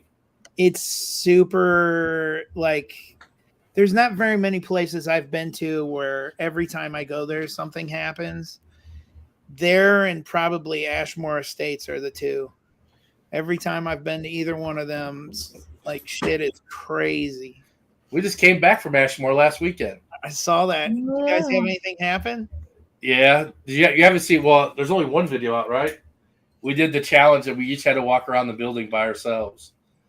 Oh yeah. That Yeah. I was a victim of that too. I did Katie Stafford that does that. Yeah. Like okay, so like I was one of the first people to do his helmet. And I did the first time I did it was there. I did three isolation sessions. Now they only recommend you do like 15 minutes at a time. I think my first session was an hour. You know, I'm fine. Fine. Three of them. Three of them. I'm fine. It's okay. I'm totally all fine, good. guys. But the second session, I saw this thing that looked like a giant alien with no face standing like 2 feet from me. I was sitting in the kitchen. The first time they had me with my back, to the door, which I don't like. I'm not Italian. I just don't like that. And the second time I saw this, they knew I saw something. They didn't see it on the video, but they knew I saw something because I about fell out of my chair. It scared the shit out of me. And what I didn't know at the time, because I was, scared shitless, but there was actually somebody outside the room, like maybe 20 feet from me. And when I saw that thing, he saw it the shadow go out the opposite end of where everybody was coming in. And they were coming in from the team room. He was sitting with his back to me under the windows, and I was sitting in that kitchen area. But the weird thing, probably the weirdest thing about that helmet is in complete darkness, I didn't need a flashlight. I could tell you, I was counting the tiles on the floor. I could see how many chairs were in there, and you've been there. It's pitch black in there. You can't see anything, but I could walk around without falling. It's like it opened up a part of my brain. Yeah, we've encountered that spirit, that shadow, that 8-foot shadow they have down there. We encountered that on one thing, and we had Ashley, who's the caretaker now there, and she's terrified of it. She's like, she told a story that it came through, it like walked through her, and she's just terrified. I mean, I'm like, how do you be a caretaker of a haunted place and you're terrified? She's like, some days I am, some days I ain't, and stuff. But she's like, that shadow and I do not get along. I'm just not great. We didn't see it. They said they thought they were seeing something. They were looking down that hallway with the lights off, and they said they kept seeing something bounce back and forth from like the boiler room to the dining room area there. Oh yeah, down on the first floor, yeah. Yeah, and stuff, and that's where it usually hangs out, is down in that hallway. I had something follow me on the third floor, and I'd walked into one of the rooms, or I got to the room, and I heard a shuffling like from the corner of the room, like something was taken off, like I surprised it, and I stopped, kind of looked at the camera because that's all we had was a camera and a flashlight because we were looking for cards, and I kind of looked at the camera and I was like, peeking into the room, I was like, I didn't want to, and then after I went through the room and everything, I kept hearing the shuffling behind me and stuff like that. I was like, okay, time for me to go back downstairs. I'm like, I did my challenge. I walked through the third floor. That place. This one's not even afraid. He's riding a tricycle through the room, like la la la la la la. I'm like, get off the tricycle, dude. One time, so I was there one time. It was the 100th anniversary. They had a big party up there. There was a bunch of people up there, and they had some celebrity ghost hunters. And me and my buddy Danny and the Kling brothers were sitting in the second floor hallway, just in the middle. And we were actually just, it was late at night. We were kind of just joking around and singing songs and stuff. And I swear this black shadow comes up through the floor like it's on an elevator. We all four look at each other. Black shadow comes up through the floor like it's on an elevator. Yes. We all four look at each other. You have to. Yeah, put the. I don't have one. We all four look at each other. Hold a second, Frankie. Frankie's coming in? Yeah, he's on the thing. We got set with. Awesome. I'm gonna let Frankie tag team me out. Yeah, he's on. Awesome. Okay. I'll Are you sit gonna in- leave? I'll sit in for a little bit and do our secret handshake with Frankie, and then we'll I'll back out and let him take the lead. What's up? I just jumped on because I heard him talking about that effing helmet. Yeah, baby. That was cause for concern. I did a burnout on the way home. I'm like, I got to get on that show. Bigger skids are better skids unless they're in your pants. No, I'm not a fan of the helmet, but it's all good. It's all good. We all Have you done the helmet too? No, you haven't. I don't buy into it too much. Yeah. I'm kind of a science guy, so I'm just like, I don't. If you read about what it's doing, it's pumping EMF in your brain.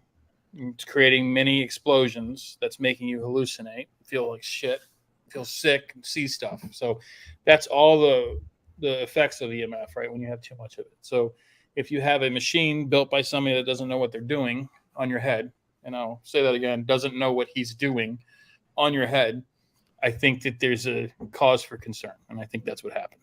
However, Yes, EMF is an available energy for something to manifest. Then how come when you have an EMF detector and you put it near your heart right now, it doesn't go off? If energy cannot be destroyed or created, true. How is it that we somehow gain? How do we gain EMF all of a sudden because we're dead? Now say it again. If I put an EMF detector to my heart right now, it's not going to go off. But when I'm dead, suddenly it's going off. Like, oh, my soul has it. So I think that I can contest that EMF is a technology that we could use to possibly maybe tap into, a paranormal thing. But I don't know that it's so solidified that I believe that a God helmet is doing anything but giving somebody hallucinations. It's like people that take psilocybin. That was part of the test. And I've explained that to you before, that part of the test was seeing if people outside the range of the helmet had experiences similar to mine, in which they did. The person that invented the helmet, the real person in Canada. Okay, I know. It's a deprivation chamber that he created. Okay. And I understand this. This Mary Roach speaks a lot on this in the movie, in the book Spook. She talks a lot about the EMF. And when you read that chapter of the deprivation chamber and because she went in it, she was in it. She was sitting there with maple syrup and being like, yo, put it on there, And she did it for an hour. And yeah, she felt spooked out. And yeah, she felt like things were staring at her and all these different things. But that is the You direct understand result. that's what EMF can do. It also is an available energy for something to manifest. Possibly. Okay. I mean, prove it's not. So the This weather got really deep. All right. On that note, Lillian's like, I'm out of here. I hear this all the time. Helmet. I mean, we got, it's good to have people like this on the team. I mean, at the end of the day, I mean, like, you're gonna need things to poke holes in, but I think that Yeah. like I said, I heard that helmet. I'm like, Bailey, I'm getting on this call, and she's like, okay. Jeremy, and that's probably why you're only supposed to have it on for 15 minutes, not an hour. Yeah. I know. Right. 3 times. Yeah, He's three sitting there- times. He's sitting there using it on the drag strip. Yeah, Yeah. he's drooling in the corner, Fabian- going la la la. Fabian Now said- Fabian's not here. He's on here now too. exposure that's causing brain damage. And he's like, did you say I won the race? No, you never started the car, but You were sitting on the ground. Yeah, I wasn't he's even sitting on having the a ground. helmet, bro. Yeah. I was just eating a gummy. yeah, exactly. The gummy. He ate a 30 meg and sat in the van. Yeah. Yeah, Jeremy they gave, decides. they gave him a football helmet. They didn't even give him a they didn't have like. He's like, I got the helmet on. I like Yeah. that Fabian will back Hey me up guys, in this where's helmet. my football bat? Yeah. Baby was We kind actually- of talking in the chat a little bit. He's like, for the symbols, they were things that his grandma taught him for protection. So those Yeah. were protection symbols. Then. Okay. He said, yeah, but he talked about the helmet, and then he also said this about the helmet as well. Yeah, because it's not tuned to that magnetic field. In my opinion. Actual being. In general of a term. Yeah. That's why we love Fabian. Or Yeah. an interdimensional being. Now, did you talk about Bell Witch Cave? Haven't even gotten there. No. Yeah. But you guys, I'm gonna sign off for now. It was such an honor to Great I'll see you meeting this you. weekend or next weekend. Sorry, next weekend. Yes. Yeah, next weekend, and bring your friends, please. If you're watching this episode, share the Facebook event and follow us on Instagram for all of the fun events that we've got cooking up and all the Yeah. hilarious podcasts these boys are going to be doing. And I might join them on a couple, so much to my chagrin. So anyway, Thanks for coming. Thanks. We Yes. really appreciate it. Adios. Thank you. Thanks, Lo. You just kicked her out. Damn, you just kicked her right out of there, didn't you? Exit stage That's left. enough Yeah. of you. Bye. Is that the modern version of the hook? Yeah. People Wait, now you got some other lady on there. No, it's like, What? Yeah, I really like StreamYard. I think I don't know what engine it's running on, but like this is the second time I've been on one of these, and man, it's better than Zoom. It's better than Discord. I really like it. And when I saw the StreamYard, I was like, because she's in Eureka Springs, and I think she's got decent Wi-Fi up there. So yeah, she was freezing a couple times. The one time she did, I looked at Jeremy. He didn't freeze, so I was like, because we have problems. Well, you're in Eureka, and I'm in Fenton. I have the AT&T Underground, and we Yep, me still too. get crappy. Do you still have problems with it? when we first moved in, we had some issues, but Fabian actually ran Nighthawk in my house, so he basically expanded my whole horizon. So he basically made the stronger even the signal even stronger. So all the way into the basement where our podcast room is. So it's been better since we've done that. But I think too that my house was the first built in this this subdivision, and mine sits right on my property, and it's literally the AT&T box, and then the fiber cord is maybe 20 feet to my house underground. So it's literally sitting right out front of my house. So I don't know if that has anything to do with it, but I've never really had any major problems. I mean, the uploads are great, and with this film festival, it's been awesome because I had a DCP film. So DCP is what we get for like major films like The Exorcist that just came in, Believer. That's going to be on a DCP, and it's about a 93 gigabyte file. So it's a big download. And in my house here with the fiber, it took me maybe 20 minutes to grab that file. Wow. When I was at work, and And we allegedly have like T1 and fiber lines, and it said 4 hours to get it. So I said, well, I'm not going to download it here. It'll bog my whole computer down. So I did it at home. So I've had really decent coverage and stuff like that. So unless the ghoster, at it again. I'm gonna have to have Fabian come out and look me up. Yeah, it's bad, dude.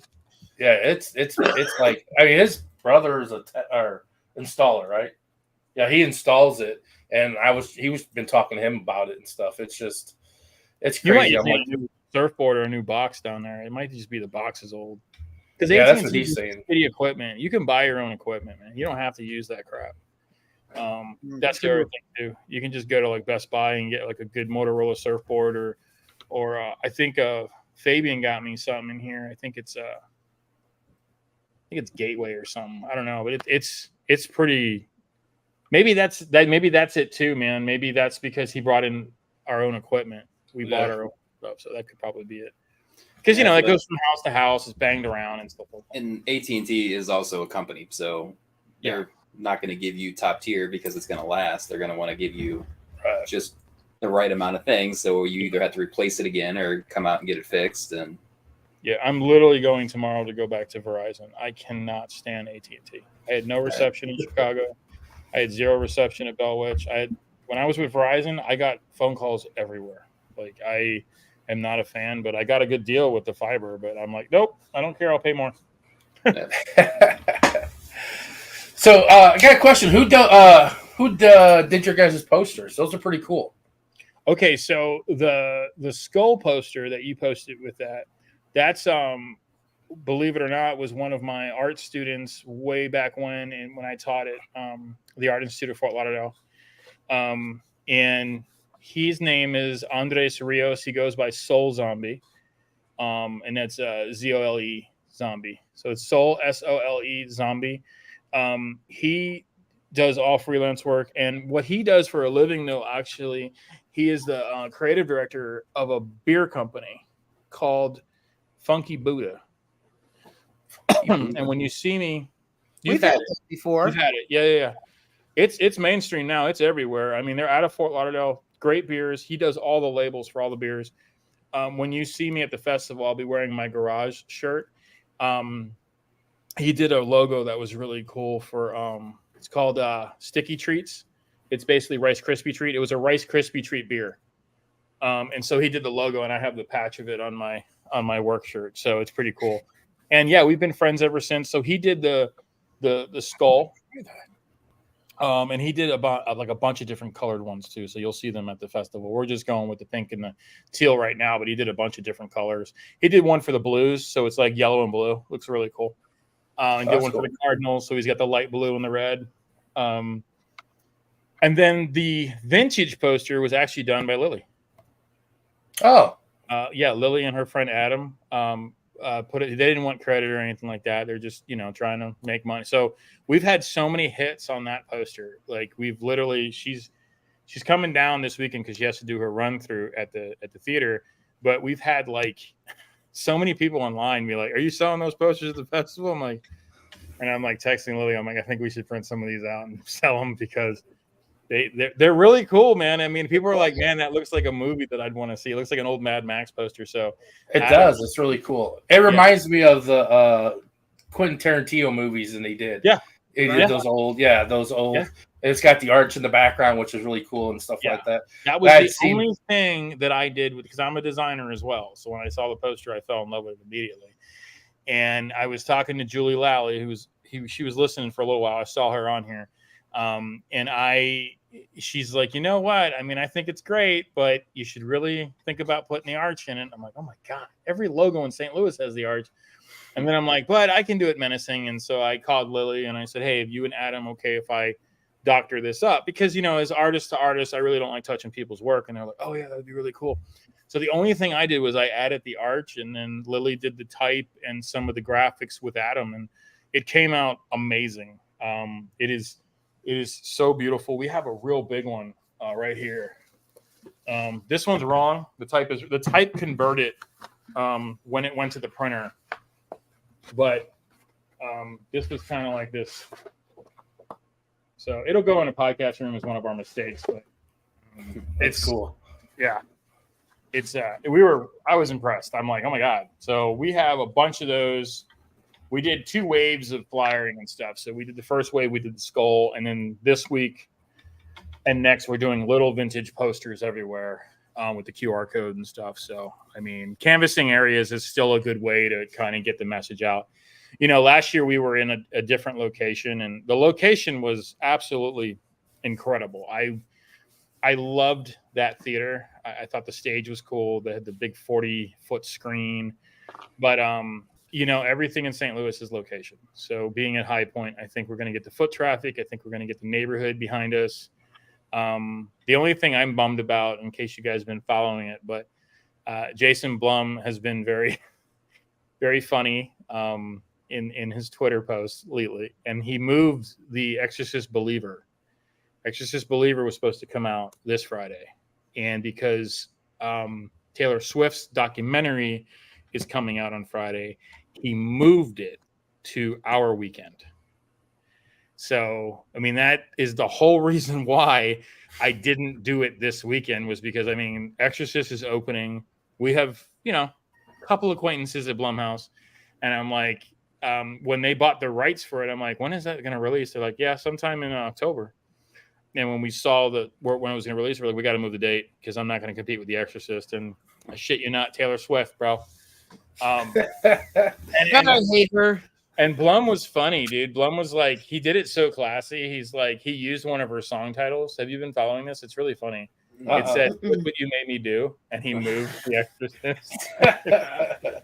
The only thing that I followed with her was that she showed up at Arrowhead this weekend, and she was at Arrowhead, and that's like been the biggest thing. I know. I think there's somebody we know that could fight her in a bathroom. Yeah. I mean, I think the nun could take her in the bathroom. Oh, hell yeah! I think The Exorcist. Blumhouse had the handle on that one. I think that I'm excited for Exorcist Believer. I think that actor they got was amazing. I love that they chose a black person, a black girl to do it, and they didn't make a big deal about it. They just said, "This is our film, and this is the actor that got the part." It's not, that wasn't their marketing campaign like the other film, The Little Mermaid. They just gave the role to the person that deserved it. And I thought that was super classy of Blumhouse to do that. And, you know, I just love that they're constantly pulling from people we've never seen before. We don't know these actors. And I think it makes that so much more intriguing, right?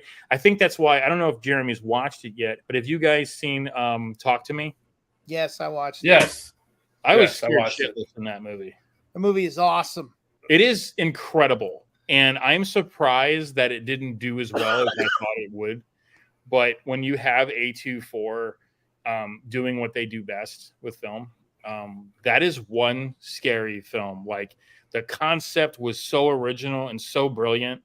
They're doing the prequel now because they're either doing a sequel or a prequel, but I hope it's the prequel because I want to know the story of the hand. I don't know if you guys have seen this, but there's a whole thing about the hand that and the way they did it with the kids and the college, and they made it this game and used TikTok and social media.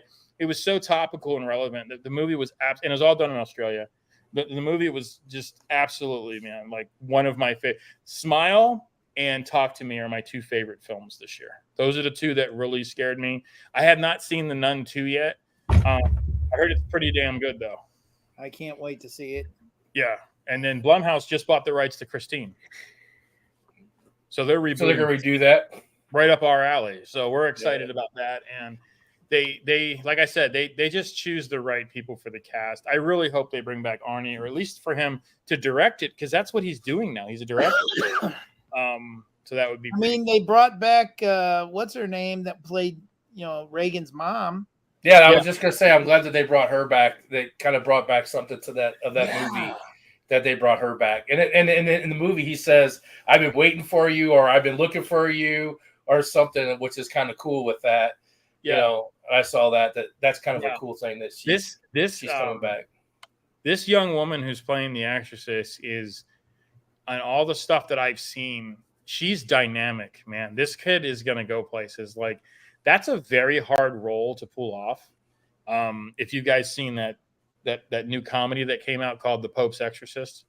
I mean, Fast and the Furious of demonic possession. That was my comment. It was I was really waiting for a comedy too. I was like, oh, wait, I was like, okay, and then he said that. Yeah. No, it was the funniest movie I saw this year. We laughed out loud. Yeah. I couldn't do it anymore. The kid was crawling up. I'm like, why is this kid even possessed? Like, what did he even do? So for horror movies for you guys and laugh out for like ones that are just jokes. Like I used to work for the railroad and I went and saw that one with Denzel Washington, and it was about the train, the runaway train that the guy didn't throw the switch, and the train was going. I can't think of the name of it, but he was he was the engineer and the conductor, and they were on a train that was on a runaway train, and we laughed. Like I'll laugh just at some of the stuff that was going on. It was like that can't happen, you know. No. So like you can't do that, or all you gotta do is pull that switch, the train stops, and stuff like that. I mean, I guess you guys being such horror things would be the same, and stuff. And I got a question to me to ask you. You said I don't understand why some. Do you see or find that horror is not getting the credit they do because they make so many jokingly? Like I know everybody tries to make a horror film, and they're just like you said, some of them are just funny. Or like, really, that don't even make no sense. Yeah. Do you think that horror is getting a bad? That genre is getting a bad name, or people are just not going to see because they're afraid that it's just another joke of a movie, or and stuff like that. I think it's both. I think that the horror genre it has grown since we were all young. I mean, we're pretty much, me, Dan, and Jeremy are pretty much the same age. I mean, it's grown a lot. It's grown a lot in the fact that I think that the most beautiful speech in the Academy Award was Jamie Lee Curtis, right? Jamie Lee Curtis, really was talking to horror fans in her speech. And she was also talking to the actors that choose to do horror films. And I think that when you're doing stuff that's over the top, I think it really depends on the actor that's taking the role. I think Patrick Wilson's incredible as Ed Warren. I think she's incredible as Lady Warren. Forgetting her name. Lorraine, right? I think they do an incredible job of playing that couple. But I think that also there is a comedicness to. It's more the fandom. It's more the audience because I mean Jeremy is even braver than I am when it comes to films. I can't watch gore porn. I've had so many like injuries in sports that I can't see things popping and breaking and cracking. It reminds me of every injury I've ever had.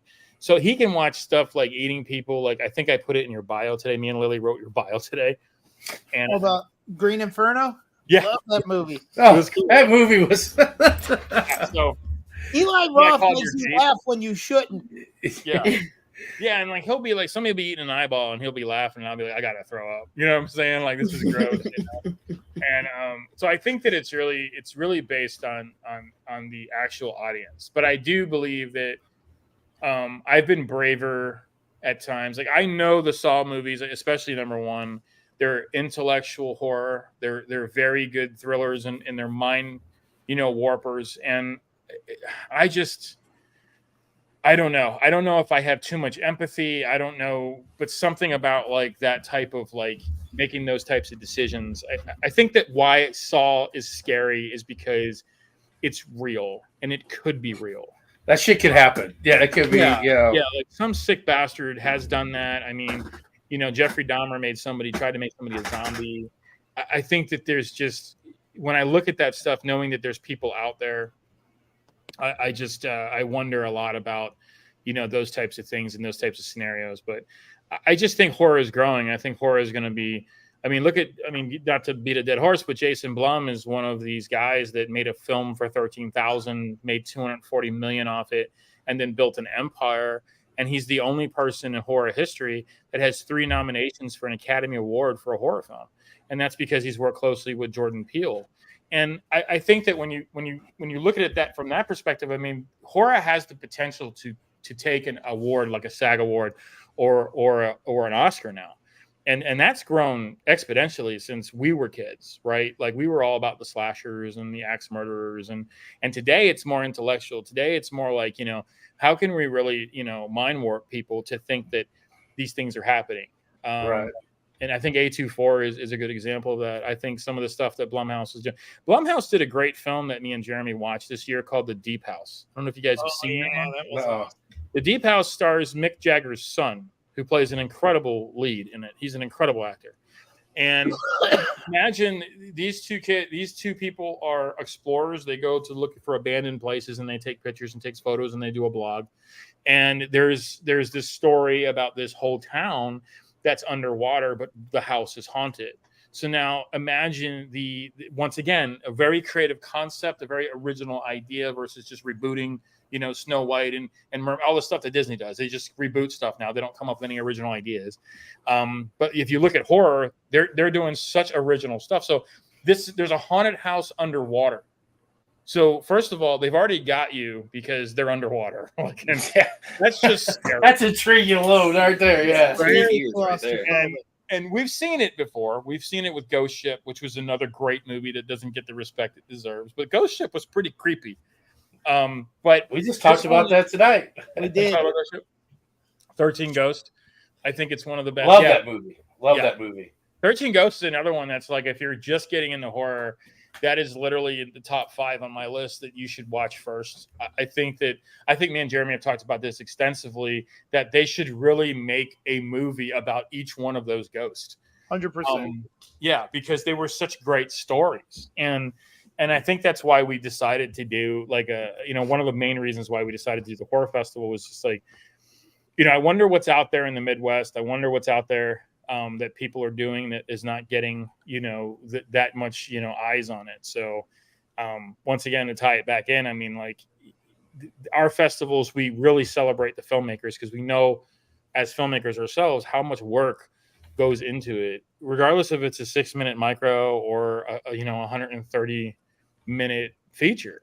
It's not an easy thing. And there's a lot of personalities on set and there's a lot of personalities in the production booth. And to get something finished is just, it's the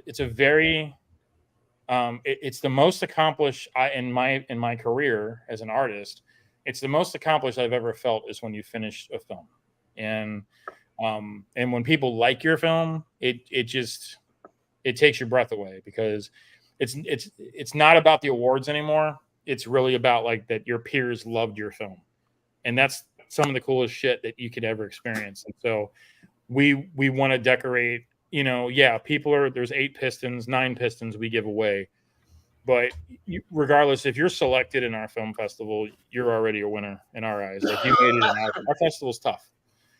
We get a lot of films and we sift through them and there's a lot of arguments and, the judges came back with their decisions today or their votes today. We don't have a decision on any film, but, so it's like, I think that you just have so many of these films that people are going to watch and see. And like, man, like, how are these kids doing this in 13 minutes? Bye, my brother. From Stay another safe. Fabian. Guayaba, bro. Guayaba, bro. But yeah, so I don't know, man. I'm sorry I missed the front part of this, but I'm glad. Oh, no, you're fine. no, I don't know you're if good. it's StreamYard kicks us off at 2:10 or not, does it? Yeah, I don't know how long they give you and stuff, so and everything. I didn't know. I don't think we've gone that one, which is good. You guys have gone the longest, I think. Yeah. I'm Oh, good this at is a being good long. That's what she said. Anyway. That is what she said. Yeah. So I know you weren't on her, but we will. We had plans. I had tickets and stuff, so that's why I know you offered us a table and stuff. But we're gonna be there Thursday. I think we're gonna come and hand out candy and be a part because, like you said, I like to be a part and show us support for that. Oh hell yeah, man! We love our pups. And we just actually had a really good. I don't know if Lily went over, but we just collaborated with Stray Rescue today. Actually, they were seeing what we were doing, and then today we actually made the agreement today. So they're a co-host of our event now. So that's exactly what we wanted. They do so much for the pitties and dogs in the community, as you guys know, and every year we usually pick a veteran organization, but they're getting so much money from so many other things, and we really need to help our dogs in the community and our cats and stuff. And these guys are just incredible. And meeting them, they're like superheroes in my eyes. Some of the things they do. And I thank you so much for giving us a shout out on TV there. That was greatly appreciate it. Well, you're our paranormal team now, so we go stunt with you guys and share the love, man. I mean, like, that's where we're at. I mean, that's going to be in our post too. I mean, we have a lot more in store for you guys as well. So we kind of bring people into the fold. I knew that when we went to the Paracon, like, we all just kind of connected, and it's rare that, and as you guys know, I mean, you've been around a lot of other teams. There's so much drama and shit. And it's like, regardless of where me and Jeremy stand with a ghost helmet, like, we're fucking brothers. And it's like, we're always going to dig in and hell, man. That's what makes part of a family, though, man, is you don't always see eye to eye on everything. So, And like I said when we beginning, he likes Fords. He likes Fords. And who does? Frankie. Oh, you're a Ford guy? I have a 66 Mustang. It's supposed to be to sell.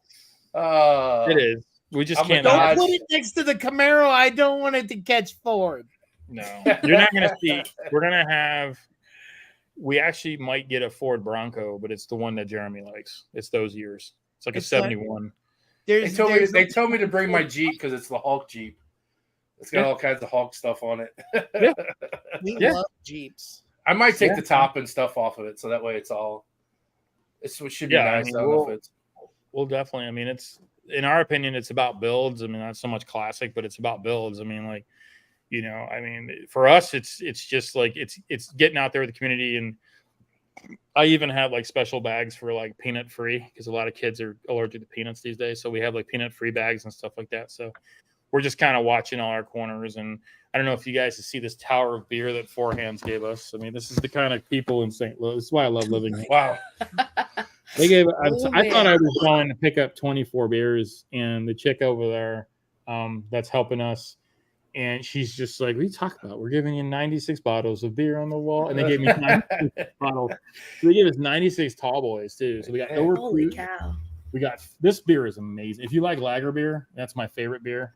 Jeremy, stop drooling. No, his is right. His favorite beer is right here, dude. It's we got Absence of Light. Yep, Absence of Light. And then we have Ill Repute is their pumpkin spice stout. And then Fat Elvis. I have Fat Elvis and Absence of Light. So Fat Elvis is basically Absence of Light, which is a double peanut butter stout with banana. There you go. Peanut butter. He said anything that has peanut butter in it. Anything that has peanut butter. We got like cool merch from the Beetlejuice musical. So, oh, that's cool. Do you have any videos of that chick making out with her husband?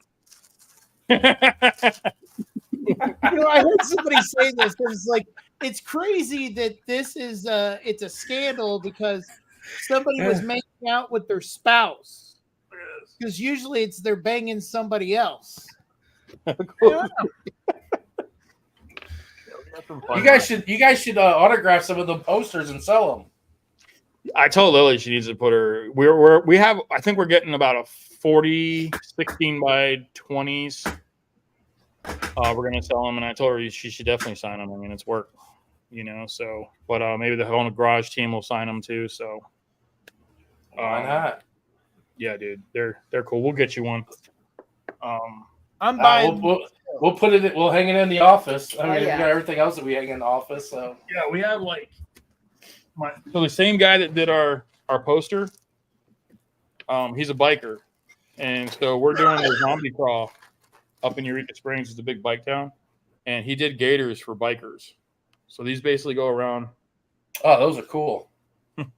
Those are real cool. I was down Eureka Springs. I don't know when it was, the time we went to the Crescent, but they were having a bike rally down there. Yeah, and they have about 5 a year. Yeah, it's insane to see the size of that town and everybody gathering in that area. It was crazy. Yeah. I mean, Colton has, where Lily is, they have a beautiful inn right there in the heart of it all. The Peabody. Yeah, and he did a bunch of cool ones, dude.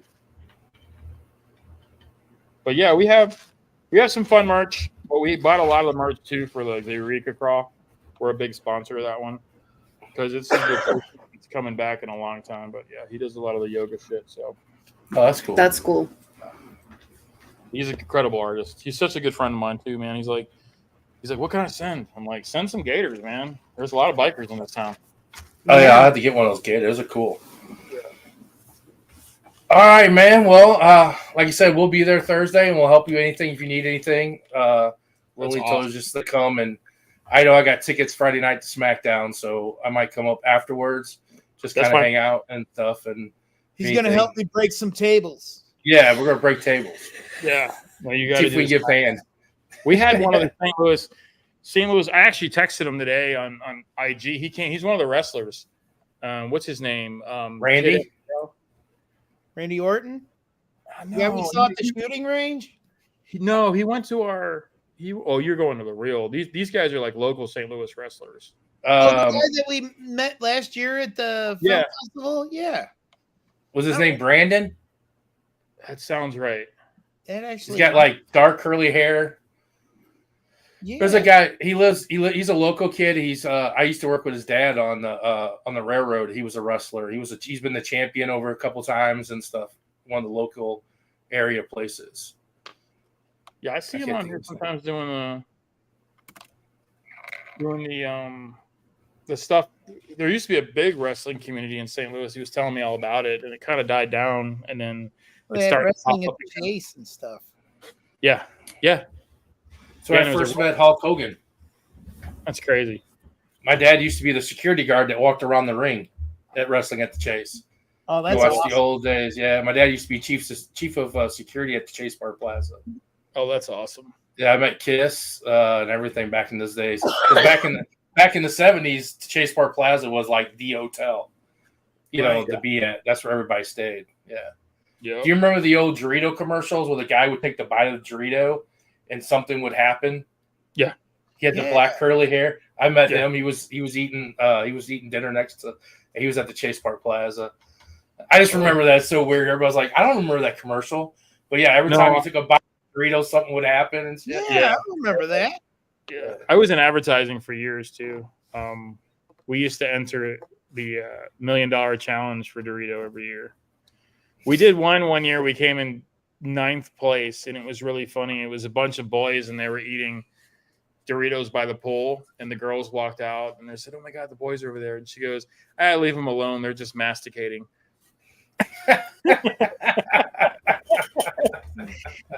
Right in my wheelhouse. Yeah. We thought we were going to win it. But. So, Frankie, you teach art too? I do. And is that how you guys met? How'd you guys meet?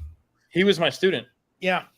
Yeah, I teach higher level, so I teach higher learning. So I'm in colleges. I teach collegiate level. Oh, okay. I actually just got an offer from SLU last week to teach some graduate UX and UI training for their new program. And I'm considering it, but I remember last time I tried to do 2 jobs, and we didn't have a horror festival last year because of it. I mean, we did, but it wasn't as good as it is this year. I mean, I'm surprised we even pulled that one off. We pulled that off by the skin of it. There was a lot of shit going on in that one, man. But we came out on top. I mean, we didn't make any money, but we made a lot of connections and a lot of friends. And this year we're just hoping be a little bit in the black and then keep growing it and growing it and growing it. And I want to stay at High Point. I think it's the perfect place. It's got the hotel right there. It's got the Starbucks. I mean, it's everything a filmmaker needs. I mean, the only other hotel or the other theater would be cool would be the Tivoli and the U. You can't use the Tivoli anymore. Oh, they can't. They won't let you use it at all because it's a church. Oh, is it a church now? You guys I didn't know it was a church. So there was a couple people in town that were going to buy it and keep it a theater, and then there's some weird stuff going on in the loop, man. We were getting catch wind of that. When we were down there, I went to go see Royal Blood with my fiance. And if you haven't seen them in live, those guys it's probably the best concert I've ever been to in my life. I've never seen musicians like that.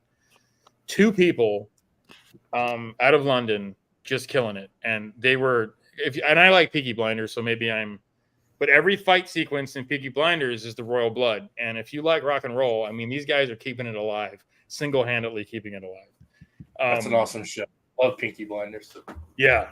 So they did. So Nick Cave did a lot of the music, but they did every fighting sequence when they come out of the smoke. It's their music, like Figure It Out and all that shit. It's just a really great show. But with the Tivoli, some guy, I guess he owns I don't know. This is what I've heard. But some guy that owns Blueberry Hill is kind of like the mob boss there, and what he says goes. It doesn't matter because he owns a lot of the buildings there. And these young filmmakers came out of Austin. They came up here. They were going to buy the Tivoli and keep it they were going to do their own film festival. They were going to kind of make it like an Alamo Draft House. And they had the money. They put the kibosh on it, and they gave it to a church. And so they ripped out pretty much a lot of what made the Tivoli so beautiful. And now it's a fucking church. So it's like, really? They used to show XXX movies there. Dude, I saw my first Rocky Horror Picture Show at the Tivoli. Yeah. I was 5 years old. My first film festival when I moved to St. Louis 10 years ago was at the Tivoli. Yeah. That's a nice, it was a beautiful theater.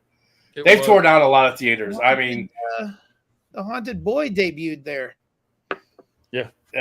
Tore down all the movie theaters that used to be in the neighborhoods and stuff. They're just not. I mean, I think Chippewa. I went by the one in Chippewa in South St. Louis, the Melvin. Yeah. That's still standing. I was like, whoa. Yeah, I just happened to drive through there. That's still standing there. Yeah. And stuff like that. They just don't have those. They just tore everything else, the Granada and all that stuff. So yeah, the one in Shaw, they made a wedding venue. Damn. The one on Cherokee, they made an abandoned building. You sure they'll sell tacos out there? That's the carousel. Wasn't it called the carousel? The Cinderella. The Cinderella. Yeah. Yeah, they used to have like building. It's really nice. They used to have the Shenandoah Theater. They had the Gravois Theater. They had the Grand had a theater on it, and all that stuff. Yeah, it's not they're all tore down. That's just crazy.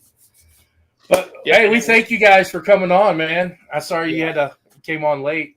We'll have you guys back on again. Yeah, I'm glad it was Lily and Jeremy. They need more time together. So I'm glad you guys did your job. But we'll see you next week. We'll pump the film festival on our pages. Hell yeah. And everything, and we'll promote. Oh no, we got your back on that one and stuff. Yeah, and some days we get 10 people, and some days we get 100 people. So I'll get in touch with you about Thursday and stuff like that, and we'll go from there. Sounds Thanks, good, guys. Hey, stop scaring kids, Jeremy, at school. I can't help it. Thanks, guys. We'll see you. Bye, guys. All right. Bye. All right. Well, thanks everybody that kind of stuck around. I think we're going in and out. That was pretty long. Yeah.